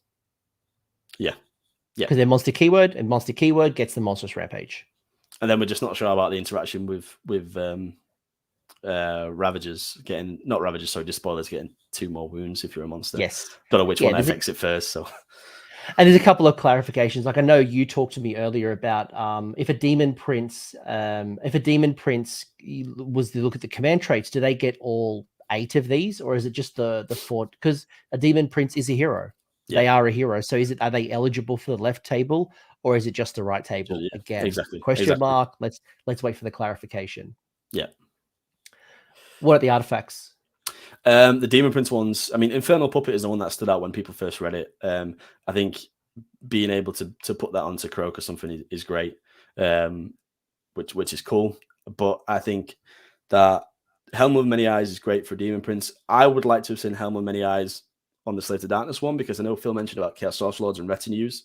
If you had an always fight first Chaos Source Lord that could then make his retinue fight, all of a sudden the Chosen or the Warriors are always fighting first, which is something missed in my opinion, because the Karkadrak Lord obviously has the always fight first and then can give it to somebody else. The Conqueror's Crown's an interesting one, especially with Gallivets around and Expert Conquerors. The look on somebody's face when you get that on a Demon Prince, put him into the middle of a unit that he's like, your opponent's going, well, they count as 30. Well, all of a sudden they don't count as anything, which is great. And same with Helm of the Oppressor. They both do really similar things. They're going into those units that you want to kill or render useless. But again, it's all down to an FAQ, because if they say, no, you can't put them on a Demon Prince, then all of a sudden it's a bit like, okay, well, the Conqueror's Crown is great, but I don't really want my Chaos Sorcerer Lord going into the unit and sending it off. It gets a bit weird. I don't think the foot heroes are good enough to make these useful if it's only for the foot heroes, in my opinion. Conqueror's Crown might work on a foot hero who's defending a home objective, right? Because then they're denying those. Because usually it's not like 4 or 5 wound heroes going. I mean, obviously, if a flying hero goes in, different story. But it actually might not be.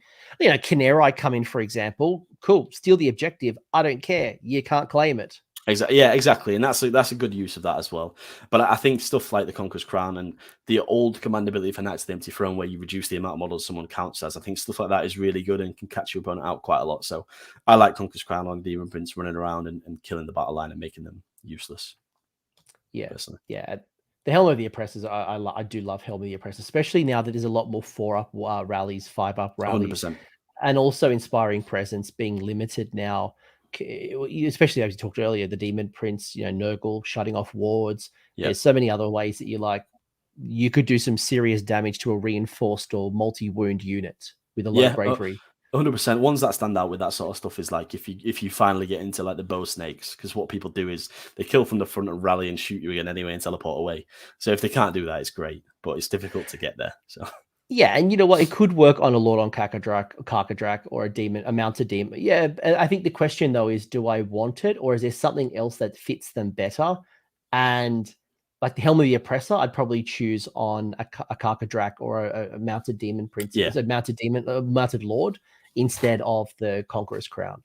Yeah, 100%. I think they both work quite well on them. And yeah, they're the two that stand out. Infernal Puppet's okay. And Lance in the chat's now this as well. Conqueror's Crown could be sick when Beasts of Chaos and Grots come out in a few months. So if they go into a Horde meta and you're shutting off Inspiring Presence and Rally, in addition to like shutting off like Daughters of Cain and some of the other, that this could be tasty. And you are 100% right. If you've got Conqueror's Crown on your Chaos Lord or Chaos Source Lord at the back of the board, and then the Ungors are walking on, they're not going to steal the point off you, are they? Which is the best use of that. I think we'll keep it out. Do we think, Kyle asking, do we think the Demon Prince is as lame as Vince Venturella, I assume, is recommending? Look, I think we're lukewarm. I think there's some things that it can do. I think you're just spoilt for choice when it comes to Slaves to Darkness, and there are just some things that are better. There is a role. There is a role. For 200 points, he's okay. It's okay. But I think for 200 points, I'd rather Sigvold. For 200 points right now, I would rather a Blood Secretor and a Blood Stoker. I would rather a Chaos Lord on Karkadrak. Yeah. Yeah, I think it's meta dependent. I think a Nurgle one turning off wards is good, but again, it's a big investment to do that. I think my use of him, like I said a million times, is stick some wings on him, make him kill some chaff, and be a bit of a pain around the edges of the board. Favorite spells? I don't really have any. Binding Damnation is good. Always Fight Last is never going to be bad. The problem I have with the spells, coach, is that the Chaos Sorcerer Lord's War Scroll spell is so good, you will never cast any other spell, in my opinion, if you're playing with mortal units. It used to be way better when it was reroll everything. Not even Demonic Speed? I don't have knights in the list that we're going through, so it doesn't apply to me. But I think Demonic Speed on Archaon is the one that obviously stands out. If you can make Archaon charge 3d6, cool, that's amazing.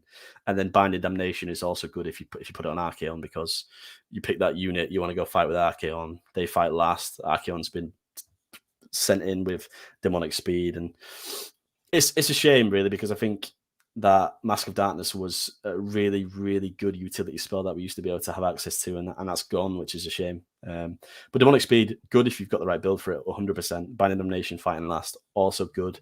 But it's just a bit uninspiring. I don't know. I'm not blown over by it, at least anyway. But as you called out, Demonic Speed, a lot of people are talking about it, but you must be putting it on a mounted unit. Yep. So if you're basing it around warriors or chosen, you can't do it. It needs to be Knights, Varangard. And that's actually why I'm actually okay on Varangard, because I could use Demonic Speed on the Varangard. I could use the War Shrine with Slanesh to do a 3d6 with the Chosen, plus the run and charge. So you can get some fast deliveries, but again, I'm going much more on the Slanesh side. I think that it's I mean, being able to charge with an 18 is good, but it fits what you want to do, especially. Yeah. Plus, you know, I love that your commitment to the lore, where Khorne is not a magic kind of person, so you're just committed to like no magic. What about the banners? The banners to me is like what Greg brought me to Slaves to Darkness. Do you like the banners? Do you like all of the banners?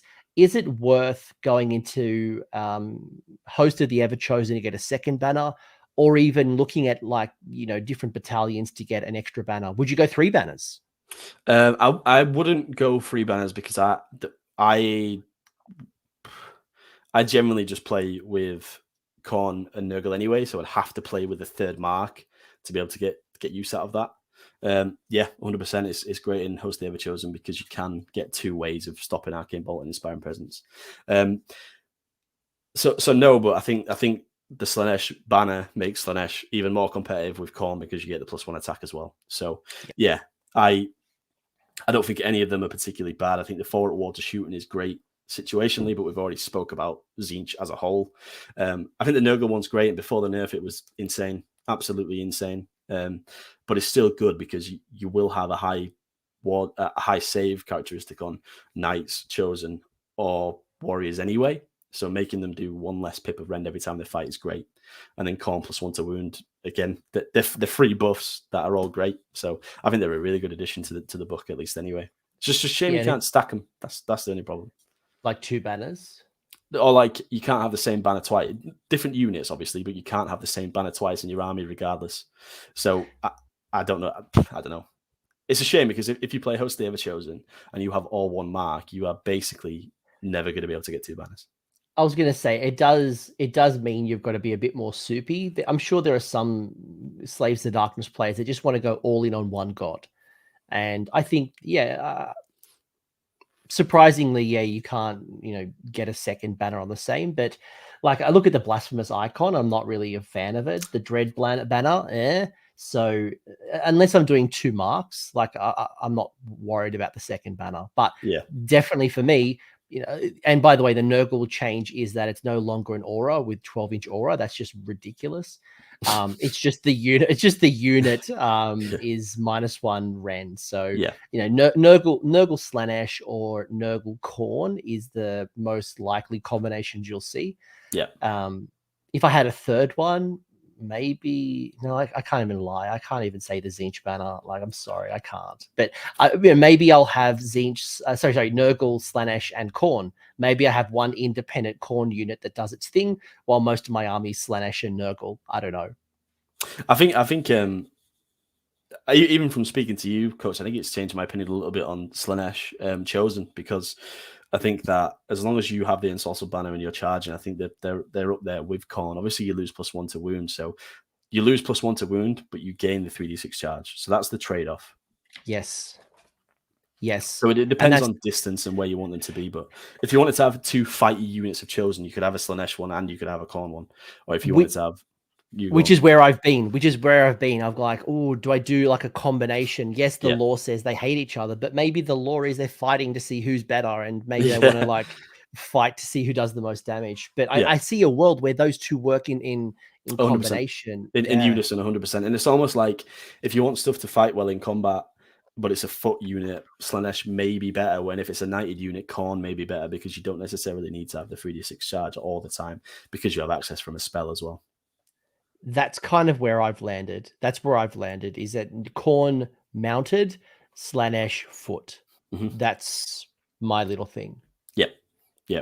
And it's hard to disagree with that. I think the only concern I would have is sometimes you'd get a bit too gung-ho with the Slaanesh foot unit, and all of a sudden you find them in absolute Antarctica. They're on their own now and you can't buff them.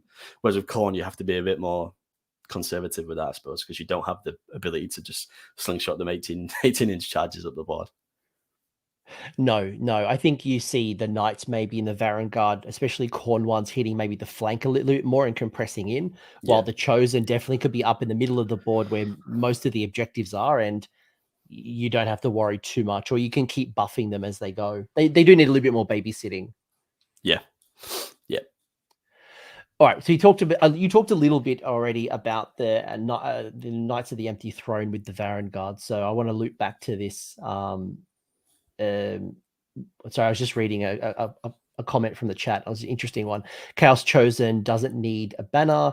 You give them the Khorne mark and you get a Chaos Sorcerer Lord behind them, and it works well. It's slow, but it works very well. Yeah, I think it's just like when we look at Slaanesh and you're looking at the banner, you're getting a delivery mechanism. But certainly when you're using Khorne, you are getting much more raw power from the unit. That comment works well if you only have one unit, but if you have 2 units, you demonic power 1, and then you could just all out attack the Khorne one, and then they're both on 2s and 2s. Yeah. So what are your thoughts on the other damn legion? So Phil mentioned Host of the Everchosen, Host, Knights, Ravengers, Kabbalists were probably his favorites. Where do you stand on the damn legions, and then why? What's your justification here? And by the way, folks, the rally on Host of the Everchosen has been FAQ'd to be a 5. This is what's in the book. It's been errated since. Yeah, I think the one that is the most like plug and play, and you don't have to change how you build, and you just take the normal stuff, is Host of the Everchosen. I think you'll see that the most, purely because the stuff that you're going to pick all the time will be rallying on a 5, and you get an extra banner on them. So I think that's the one that you're going to see the most. Ravagers is really good with the current Splintered Fang builds for obvious reasons. They just come back to life. Not sure about Kabbalists. I think that misses the mark for me. We've already mentioned how the spell lore isn't great, in my opinion, at least anyway. The spoilers, it feels like a bit of like a half-done faction for me, because like I've mentioned a million times, I think you should have access to the spoilers only monstrous rampages. It's all about monsters and demonic power and stuff, but there's no real benefit other than going, okay, just have 2 more wounds. You're just a bit tankier. Whereas they could have played around with some not crazy monstrous actions, but simple ones that make it a little bit more fluffy.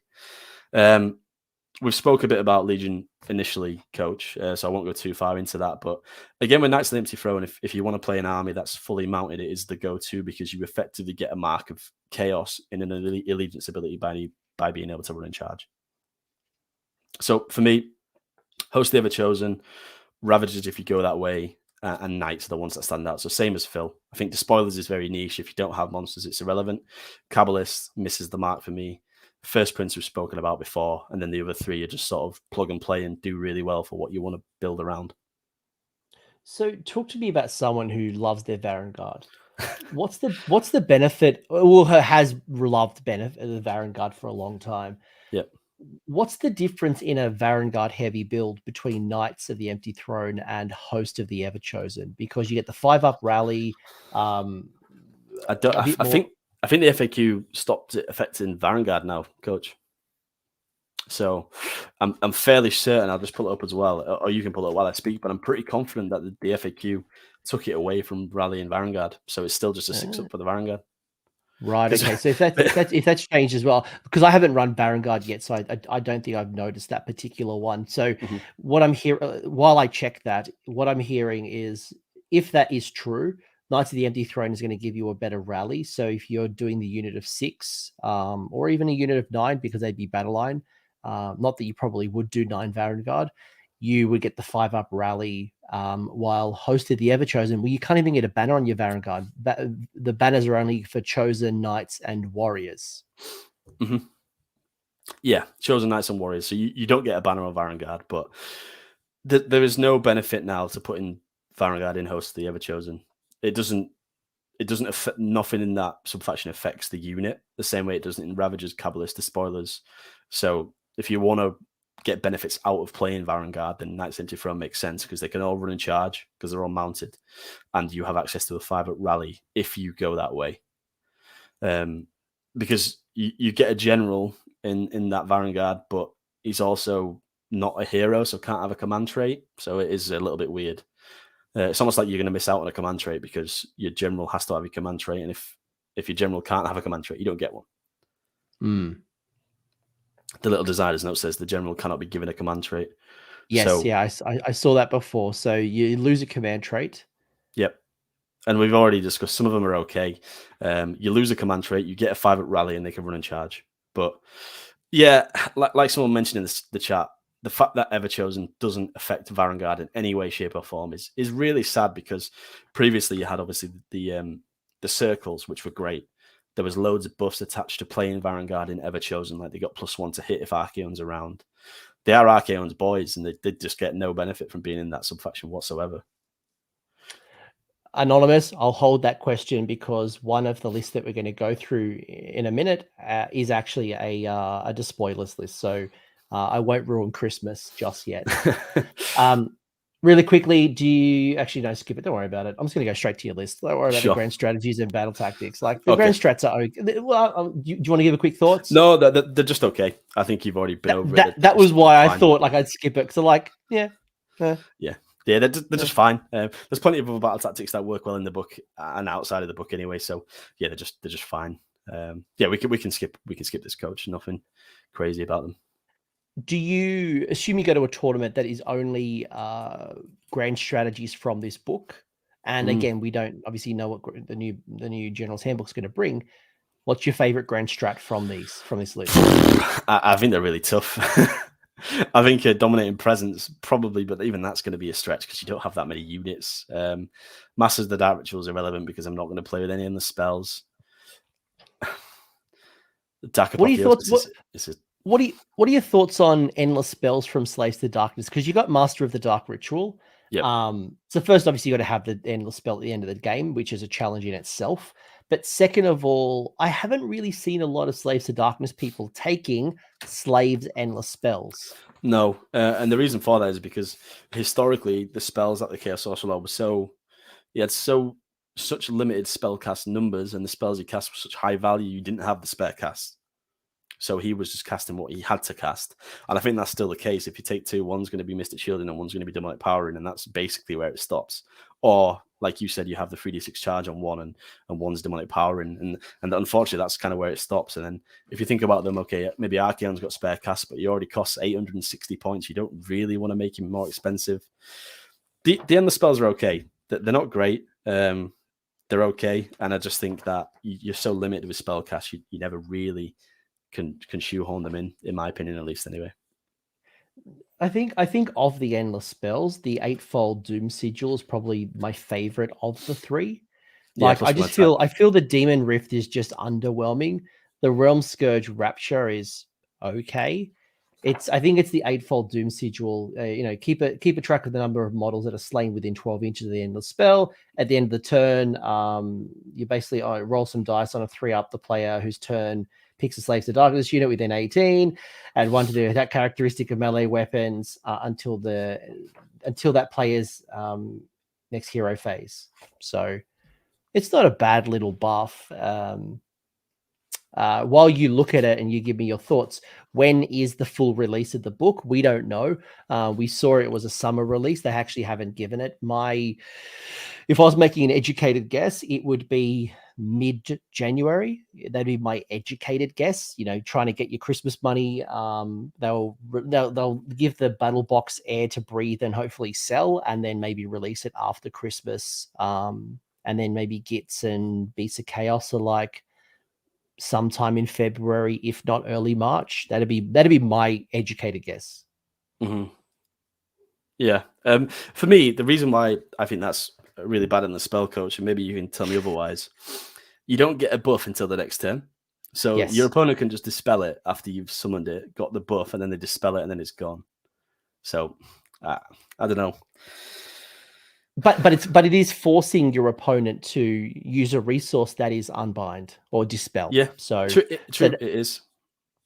So if you get enough kills around it, it's going to force them to try to get rid of it, which is one less spell that they're going to cast.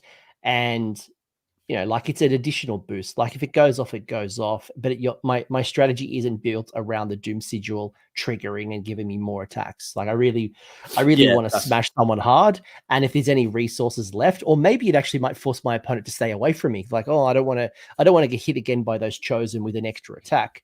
I'll just stay clear of it, and then I'm keeping my models around a little longer. Yeah, that is true. I just think the buff you get of an extra attack after you've already fought is a bit weird, in my opinion, anyway.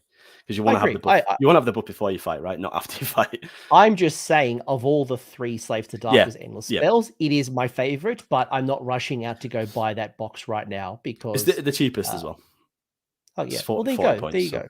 But do you give up a triumph for it? I don't think so, personally, but yeah, well, actually, there you go. There's another good thing, right? Like we've been talking about Khorne versus Slaanesh all episode. Yeah, true. If I go for the +1 to wound triumph, that's a way for me to get the speedy delivery of Slaanesh and still getting that once per game +1 to wound. Do it when it really matters. Yeah, it's a once per game Khorne banner, really, isn't it, Coach? At that point. And you really only want to get like 1, maybe 2 really hard combats because you hopefully want to delete it with the amount of attacks and damages and buffs. So, yeah. But yeah.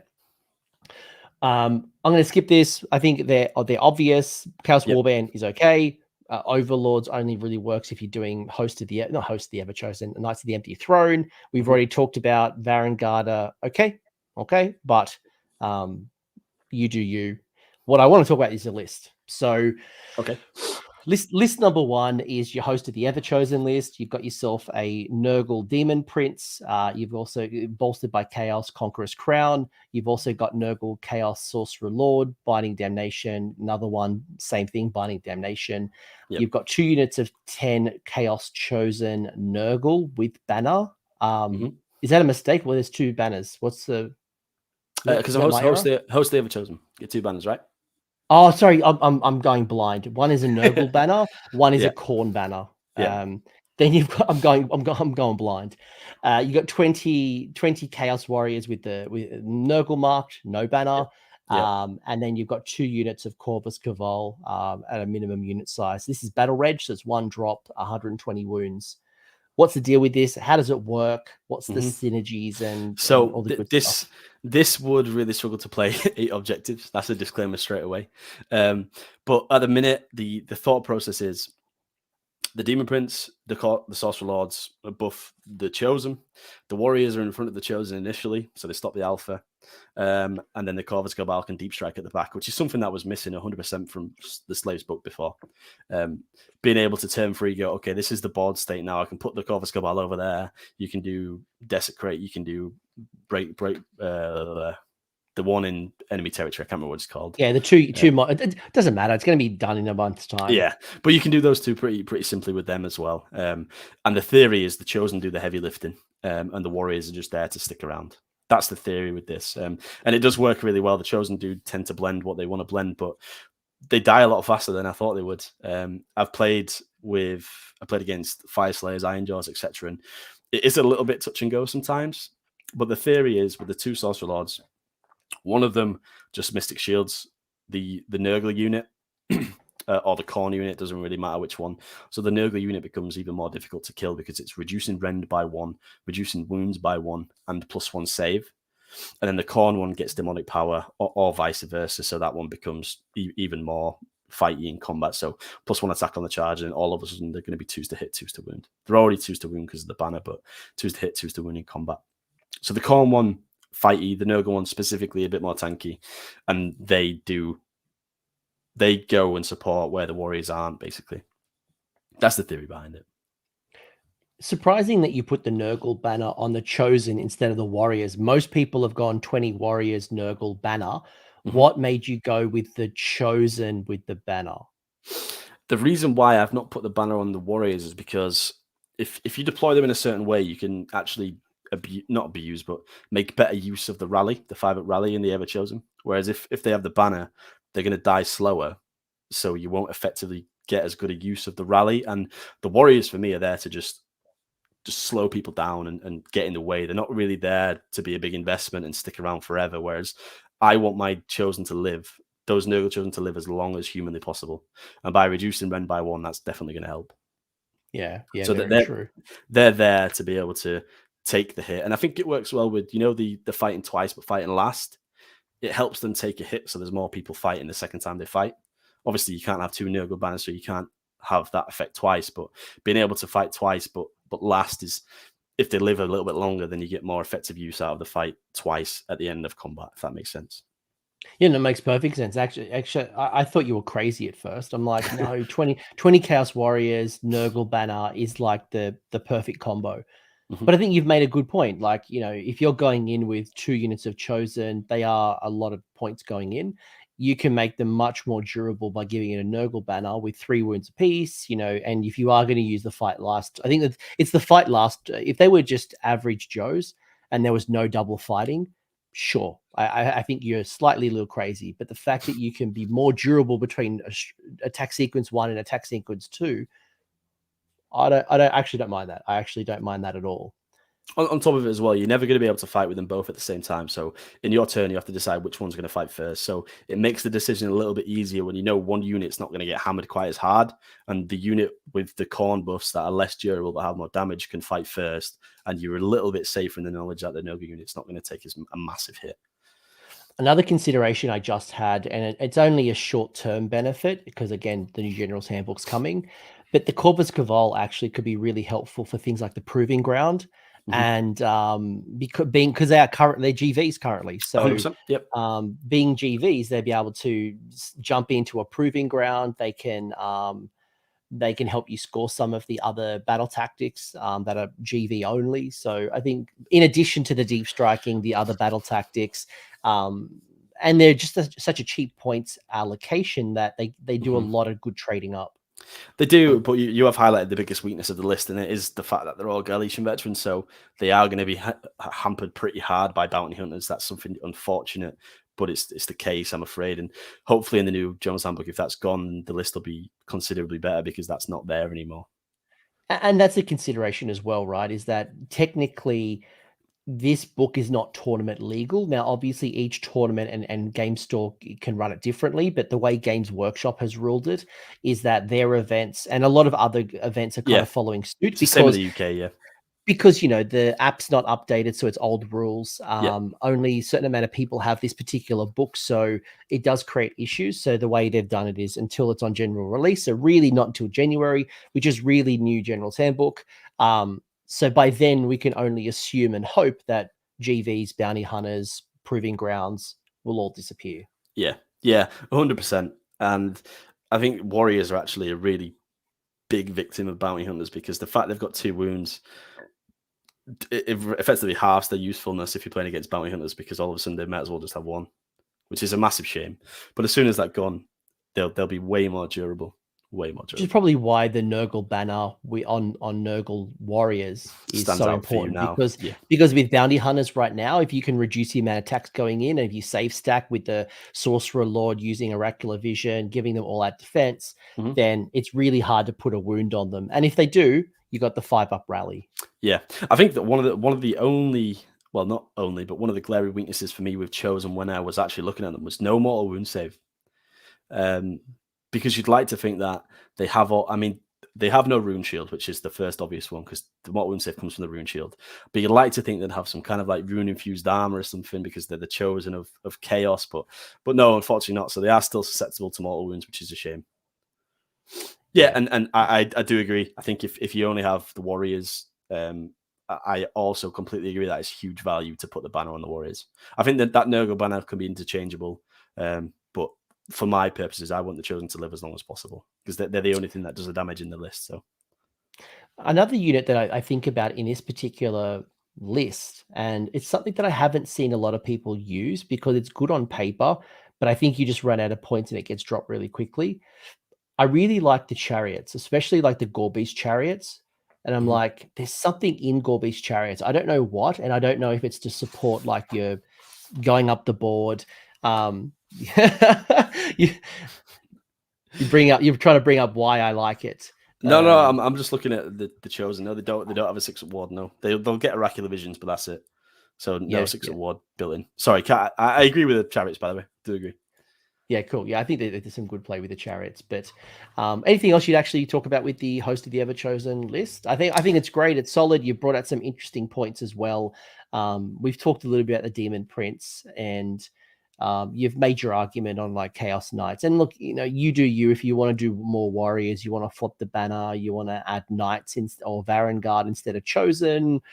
But I like the structure and some of the thinking behind, especially like the Chosen with Nurgle banner. I haven't seen anyone really talking about that. The biggest issue with the list is that it's all Galician veterans, so bounty hunters really hurts it. So if you come up against a guy with, if it is legal at the same time, who's playing Fire Slayers, which I do a lot, Fire Slayers, bounty hunter, and Banquet Roughs, it's pretty bad news, because all of a sudden everything just does multiple damage, and it's tough. And as already called out in the chat as well, they're relatively slow. There's not a lot of speed in what you've got here at the moment. No. But if you do play the 3 objective missions, you are deciding who goes first or second, because you're a battle regiment, right? So you can make your opponent go first and have to move closer to you, and all of a sudden the gap's a little bit smaller. Yeah, it does depend ultimately, like, again, the next General's Handbook, how many battle plans are there going to be? What's the gap between us? How many objectives? Are they activated in turn 1, or are they activated over time? And because sometimes there are some ones where you need to get from one side of the board really quickly. And in this case, this is a liability. You want some Corvus Cabal. Yes, but later in the game, it can be hard. But then again, if we're back into some of the older ones where it's like 4 or 5 objectives and they're all relatively central, then that's not an issue. Yeah. 100% right, Daniel. If you wanted to make those Chaos Chosen, Slaanesh with a banner, and then the Warriors and Nurgle on their own, and they're just the ones who take the hit and take the brunt, and both Chosen are a little bit more killy. 100%.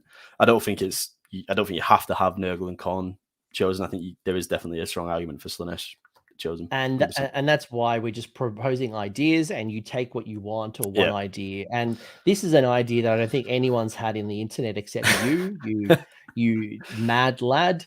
Yeah. You've gone in with just spoilers. Mhm. You've got the Nurgle Demon Prince, very similar. Got the Conqueror's Crown, and you get the +2 wounds and being a monster because you're the spoilers. Yeah.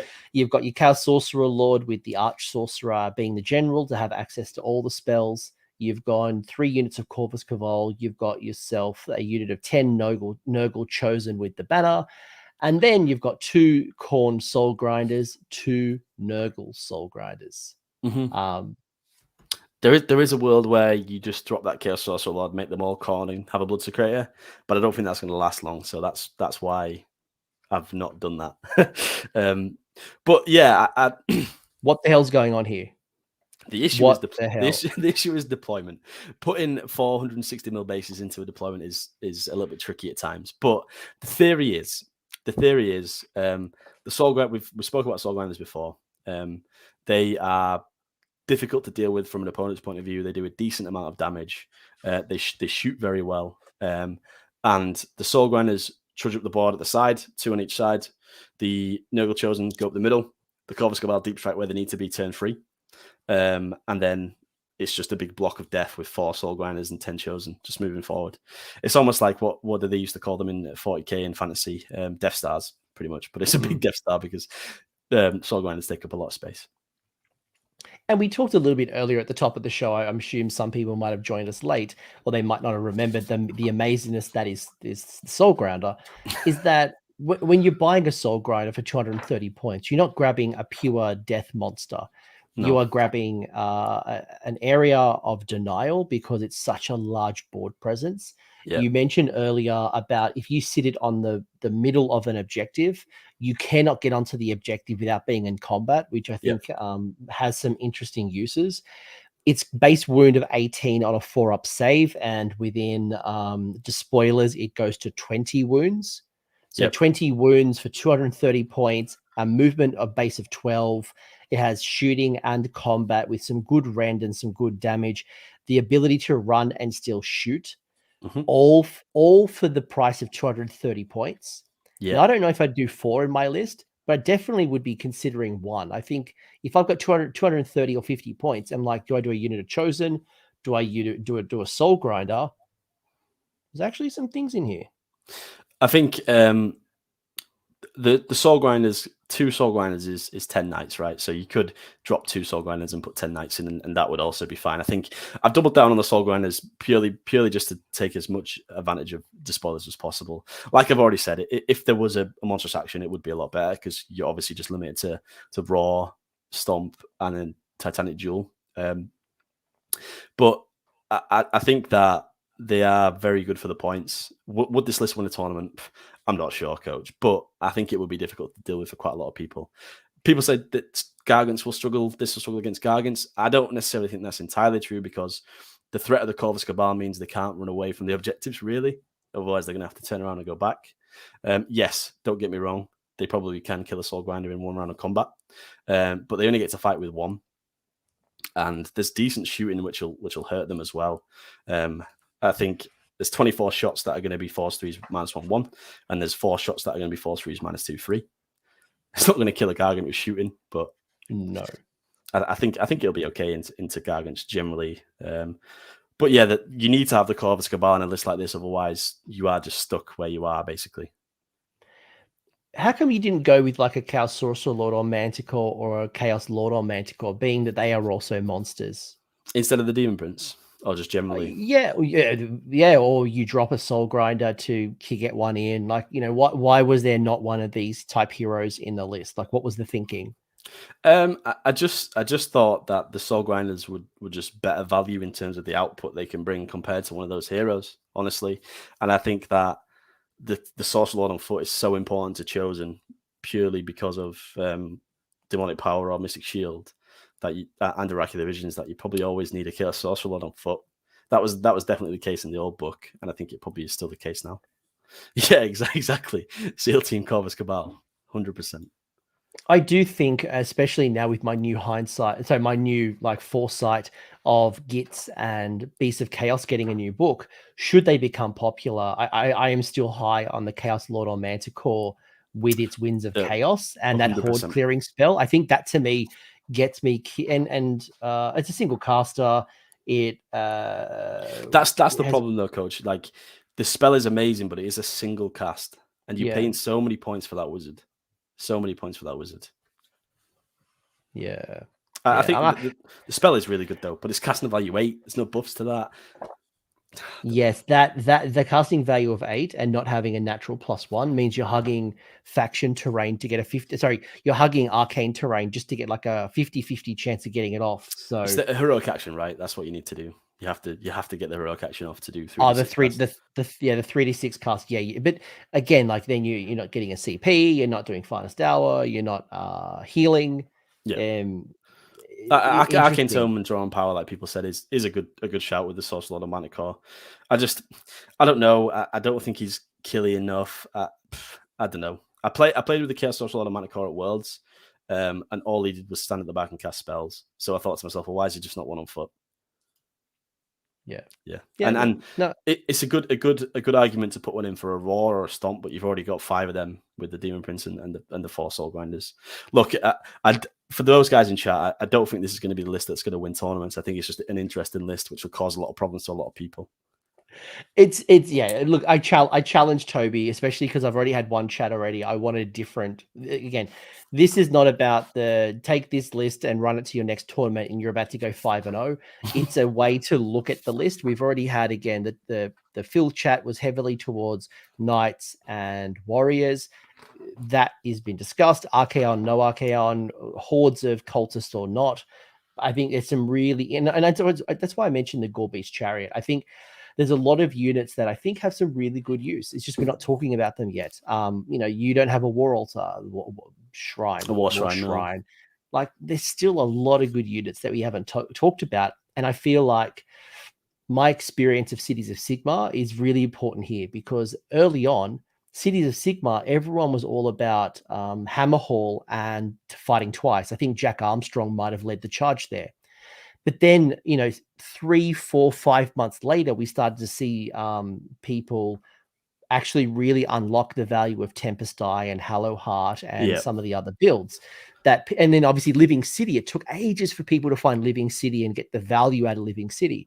And I do wonder if Slaves to Darkness is the same. The obvious is Host of the Everchosen, the 5-up rally, the extra banner, super obvious.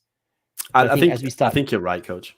Sorry to interrupt, but yeah, I think you're right. I think everyone jumped straight away on Knights. I think Knights are great. Same. I think all of the go-to battle line are great. So the Warriors chosen Knights. I think there will be a perfect cocktail of what you should have, and lists of little bits that do certain things. But I think there's so much potential with the book, and so many different ways of unlocking that potential that you are right. The dust needs to settle before we know what is going to be the best way to play. Yeah, I do see a world where Chariots come back on the table, and I can't wait to see what the ally options are going to be, because I think that's going to really unlock some secret sauce. I do think Cockatrice is definitely a great ally, and Sigvold I've mentioned earlier, but there's a lot more allies that we really haven't unlocked just yet. Bjorn asking why wouldn't you go Kabbalist? I think generally the idea is that it's just not worth it. Like the spell law isn't strong enough, and in a list like that, you're better off getting the extra wounds and making the Demon Prince a monster than getting a couple of extra casts on a 1-cast wizard that spell lore is okay. It's a shame because you're unlocking an allegiance ability to cast. I don't actually know. I think you get an extra spell from the law, but you just want to cast this War Scroll spell anyway. So you kind of get an extra spell from the law to be able to cast this. But I don't know. Yeah, that is true about painting the Soul Grinders. I've got 2 already, and it is a slog. So, yeah. Oh, does that work? Cockatrice being a monster? Is Ravengers locked to Slaves to Darkness? I don't. I'm pretty confident you won't be able to get more. It's the spoilers monster. It's the spoilers monster. So, because they're not coalition, they're allies. They don't become the spoilers. So no, you wouldn't get +2 on the Cockatrice or any allied things. That'd be fun. Imagine an extra 2 wound Cockatrice. Yeah, Yeah, and originally I was like, oh my god, Archeon can have 27 wounds, and I realized obviously no, he can't because he's host the Ever Chosen. So yeah, I think we might have made that mistake when Phil was talking. He got a little bit excited, he had a little bit of jet lag, and I think he might have had that idea, but like, no, you cannot. Yeah, and people are right. That it really has put stuff in the spotlight and changed things around. I think good internal balance is what everybody wants, but it's also what nobody wants because you don't know what to play because everything's got an opportunity. Whereas some people just like, okay, these are the best units, I will play these. Like a great example is Dragons and Vanguard Raptors, right? They were the two that stood out massively in the Stormcast book. Everybody played them competitively, and that was it. Whereas with this, it's not quite as obvious as that, and there's a lot of scope. And you even mentioned Slaughter Brutes, and yeah, the fact that we can have a discussion about Slaughter Brutes seriously, it means the book is in a really good place. If I said Slaughter Brutes 12 months ago, people would have laughed at me. But as I read the Wars, I mean, I played a Soul Grinder in first edition, and I killed it with my free guild guard. But other than that, like, I've never been that impressed. But now it's like, okay, you're at the right points, and you got the right abilities that actually you are worth considering. And as an independent threat piece with a massive board presence for 200 points, like, okay, there could be something here. Yeah, or like two on the flanks and more balance. There's two on the flanks that just stand on the points, and you can't physically get the points back until you take the Soul Grinder off. It's a big investment to take a 20 wound model with -1 to wound off the board because they're going to fight you back, and they don't lose any combat output. Really, they just lose the attacks on the piston-driven legs. So the Hellforge Claw and the Demon Bone Talon is still going to be the same. The shooting will remain relatively similar as well. So. I'm not saying that it's mediocre. It's just okay. When I look at the spell lore, and it's like, when I look at the spell lore, there is some interesting things. Like, I'll bring it up. Like, there is some interesting spells in the spell lore, but it's not like there's a couple of spells that I've got to get off, and that's so important to my success, right? Like, Demonic Speed is the obvious one. That's probably the strongest in my opinion. You look at Ruinous Vigor. You can fight at the top of the monster bracket. Okay. Sure. I mean, obviously with like Archeon or something, yeah, absolutely. That makes complete sense. But not in the type of list we've just shown. Chaotic Conduct with the Eyes of the God. We just talked earlier about it's okay, but your inconsistency with the Eyes of the Gods, again, I wouldn't personally invest. The Spike Tongue Curse, it's a decent spell, but if it's unbound, my wizard's going to take 3 mortal wounds. Yeah. So it's a high risk, high reward. And then Binding Damnation, that's not bad. But the problem with Binding Damnation for me is it's range 12. It's a little bit too short for my liking. I would definitely like it if it was range 18. That's how I look at the spell lore. I don't know if you agree or disagree, Toby, but that's kind of, for me, how I think about the spell lore. Yeah, I completely agree. Demonic Speed, it picks itself if you've got mounted units, and then Fight and Last is good, and the rest are just, like you've already mentioned, just a bit okay. Yeah. When you consider some of the other spell laws out there, I know obviously Tzeentch is meant to be around casting, and they've got 12 spells, but there's so much uniqueness and difference in their casts, whereas these are all just a bit vanilla, in my opinion, anyway. Yeah, and like in the discussion with Phil, where Phil's got a lot of knights, Demonic Speed value just increases, especially with Khorne, because you need that consistent delivery mechanism. In Slaanesh, I don't need it as much. Binding Damnation. Go on. Sorry to interrupt. Something else to bear in mind as well is if Spiked and Curse and Chaotic Conduit were on the War Scrolls, and then all of a sudden Demonic Power and then the Horde Clearing spell were in the lore, we'd be talking about how this is the best lore in the game. So don't lose sight of the fact that on the War Scrolls they do have incredible spells. Yeah. Because the value of the lore goes down if the War Scroll spells is so high anyway. So we're not saying Search of Darkness casting is rubbish, because it's not, because the War Scroll spells are actually super effective. Yeah, and I love Spiked Tongue Cursed, for example. It's a casting value of 3. Mm-hmm. That's super cheap, but it's high risk. Yeah, if nobody has an Unbinder, you're playing against someone like Fire Slayers or something like that, it's amazing, because you just go in there 3 mortal wounds every time consistently. But if you're playing against Tzeentch, Seraphon, you're never going to cast it, because the threat of it being unbound is so high that you're just going to take 3 mortal wounds every time. So you're probably better off using Arcane Bolt in that instance.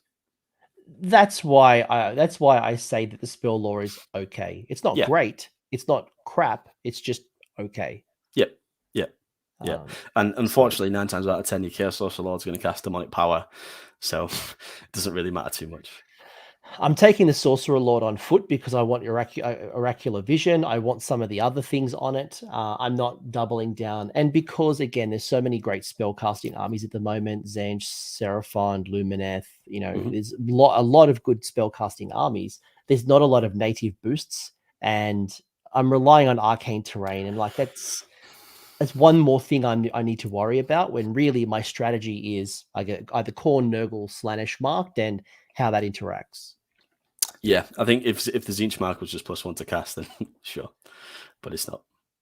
If it was +1 to cast, or you can cast an extra spell, now we're cooking with gas. Yeah, or if the command ability was cast an extra spell, how the command abilities do the spell.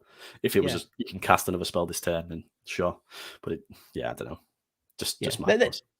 Yeah, no, you're right. I think that's what's missing. Is it's okay, but it's not the Tzeentch stuff is just not a situation I find myself in often at a tournament, that I need the 6-up spell shrug, the 4-up ward against shooting. Yeah, and again, this is maybe I'm being greedy because the book is genuinely amazing, but having some kind of prayer table would have been great as well, because really doubling down on the praying to the dark gods theme would have been great, because I think that was a theme in the previous book with the spoilers. They had their own prayers. They had the idolaters. They had the idolated chariot lord, didn't they? And that's gone now for all intents and purposes. So having a list where there was even a priest on foot, maybe a new model priest on foot, would have been great, and a little prayer table. But I am just wish listing now. There is so much great stuff in the book, but it would have been good to have that, because the order counterpart have it, don't they, in terms of Stormcast Eternals? So look, I think if one thing's lacking for me, it's decent shooting. I think that's if I was wish listing honestly, and the one thing that why I'm looking at my ally pool is because I need shooting. And again, if I'm using Slaanesh or Nurgle and I want to deliver a +1 hit, +1 attack, +1 whatever, I don't want to hit chaff screen, because more and more people are taking chaff screens now.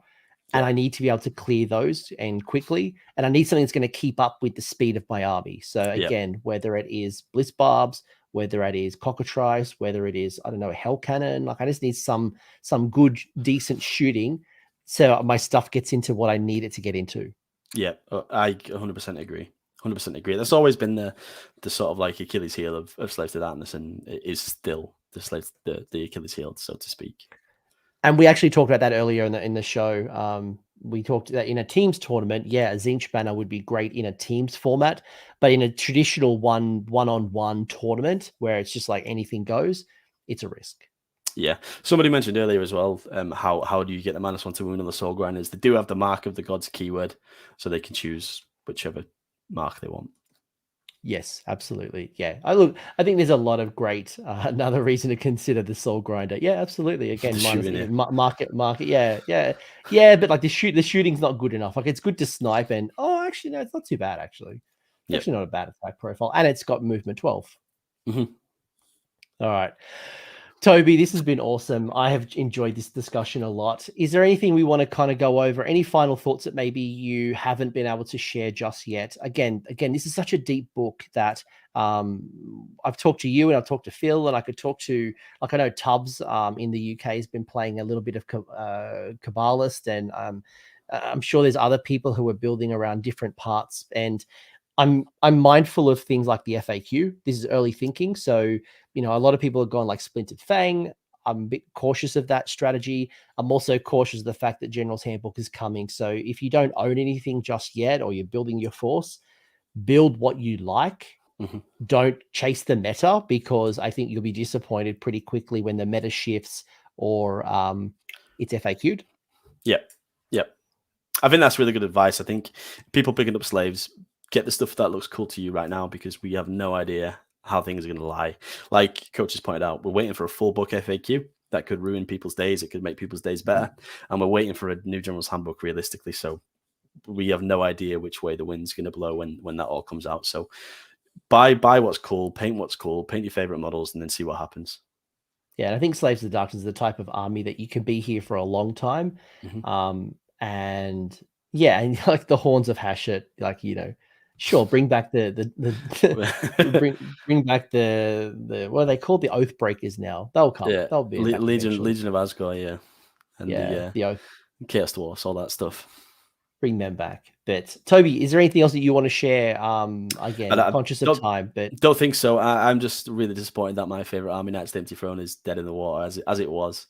And Chaos Sorcerer Lords are no longer the best unit in the game, point for point for the buffs, but they probably shouldn't be because they were pretty obnoxious last time. So it's less dead than Legion of the First Prince. So I'd want to pour one out for my homies. It's funny, actually, in my Discord, I said to the crew, because I've got a separate Legion of the First Prince chat, and I'm like, is it time to retire this chat? And they're like, no, we're still alive. I'm like, no, you're not. No, you're not. Nah, which is unfortunate, but it's all about mortals now and about Be'lakor and his undivided stuff. So, yeah. Games Workshop, if you're listening to this, bring back Legion of the First Prince. Like, honestly, like we were talking about this. Well, like we talked about this earlier offline, is for me, 40k has the soup demon army. And if I'm trying to convince the Age of Sigmar community to grow and I want to bring in 40k people to maybe dip their toes in the water, what better way than with an existing force? There's no other force in 40k that I can literally pick up and shift, and it's a nice way to introduce them to the game, and maybe they'll stay a little longer.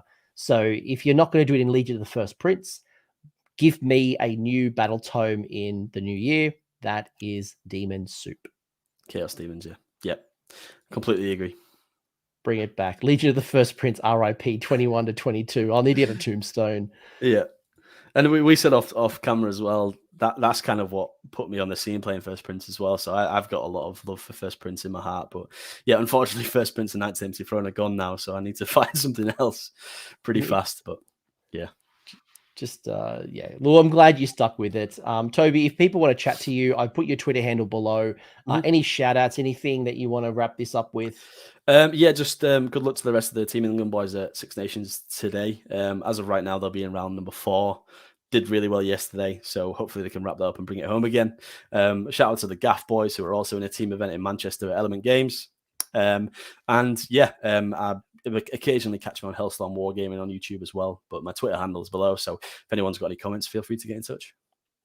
Please. And you've been very responsive, great person that I've spoken to for a long time now. And someone, the minute the leaks came out with this book, I reached out to you like 6 months ago and I said, yeah, I want you on the channel. So I'm glad that I finally got Toby. You've done incredibly well in the tournament scene. You're doing very well with slaves. And I hope between this discussion and the big field discussion, you find something of value to help you on your way, because it is a book, a deep book. It's a rich book. It is an easy way to be chasing your tail. Literally half this discussion is you and me going at it between Khorne and Slaanesh. Yeah, literally. Like we've literally both gone at it. And I think it's great that there's 2 viable builds literally with the same list. Let 100%. Alone we start layering things and allies and yeah, and also just thanks for having me, Coach. It's really good to be here. I've been watching your deep dives for a long time, and it's nice to be on the other side and being the guy speaking about it. So yeah, thanks for having me on as well. Well, let me say to everyone listening to this, please let us know in the comment section, 1, how amazing Toby is, but 2, what are your thoughts? Because I think we're all as a team together, thinking about this book, trying to work it out, trying to work out the combinations. And what really helped us in Cities of Sigmar was talking about the pros and cons, talking about the allegiance abilities, the spells, the combinations, the units we can draw in and what works best. And that helped us all learn together. So my advice is get involved, whether it's on a WhatsApp, whether it's in Discord, it's in the comment section. Let us know what you're thinking. And then who knows, maybe I'll pick you out for another episode, but more importantly, maybe I'll just steal your ideas and claim it was mine, like Sigvold and the War Shrine. Yeah. It's not my idea. Someone said it to me in Discord. They're like, you should do this. I'm like, yes, I should. I looked at the rules. I'm like, yeah, this is bloody good. This is really good.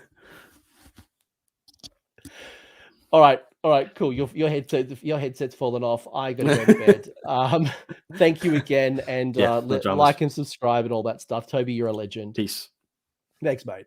Thanks for hanging around until the end. I hope you enjoyed that video and you walked away with a few new ideas. If you did, I would love it if you press like on the video, as well as left me a comment to let me know what your thoughts are. The conversation will continue over on Discord, and the link is down below in the video description. I want to give a massive shout out as well to the AO West Coast Patreons and YouTube members who are going in and the funds of supporting the channel and the growth that you're seeing here. So cheers, you're all bloody legends. And until next time, don't roll a 1 on a redeploy.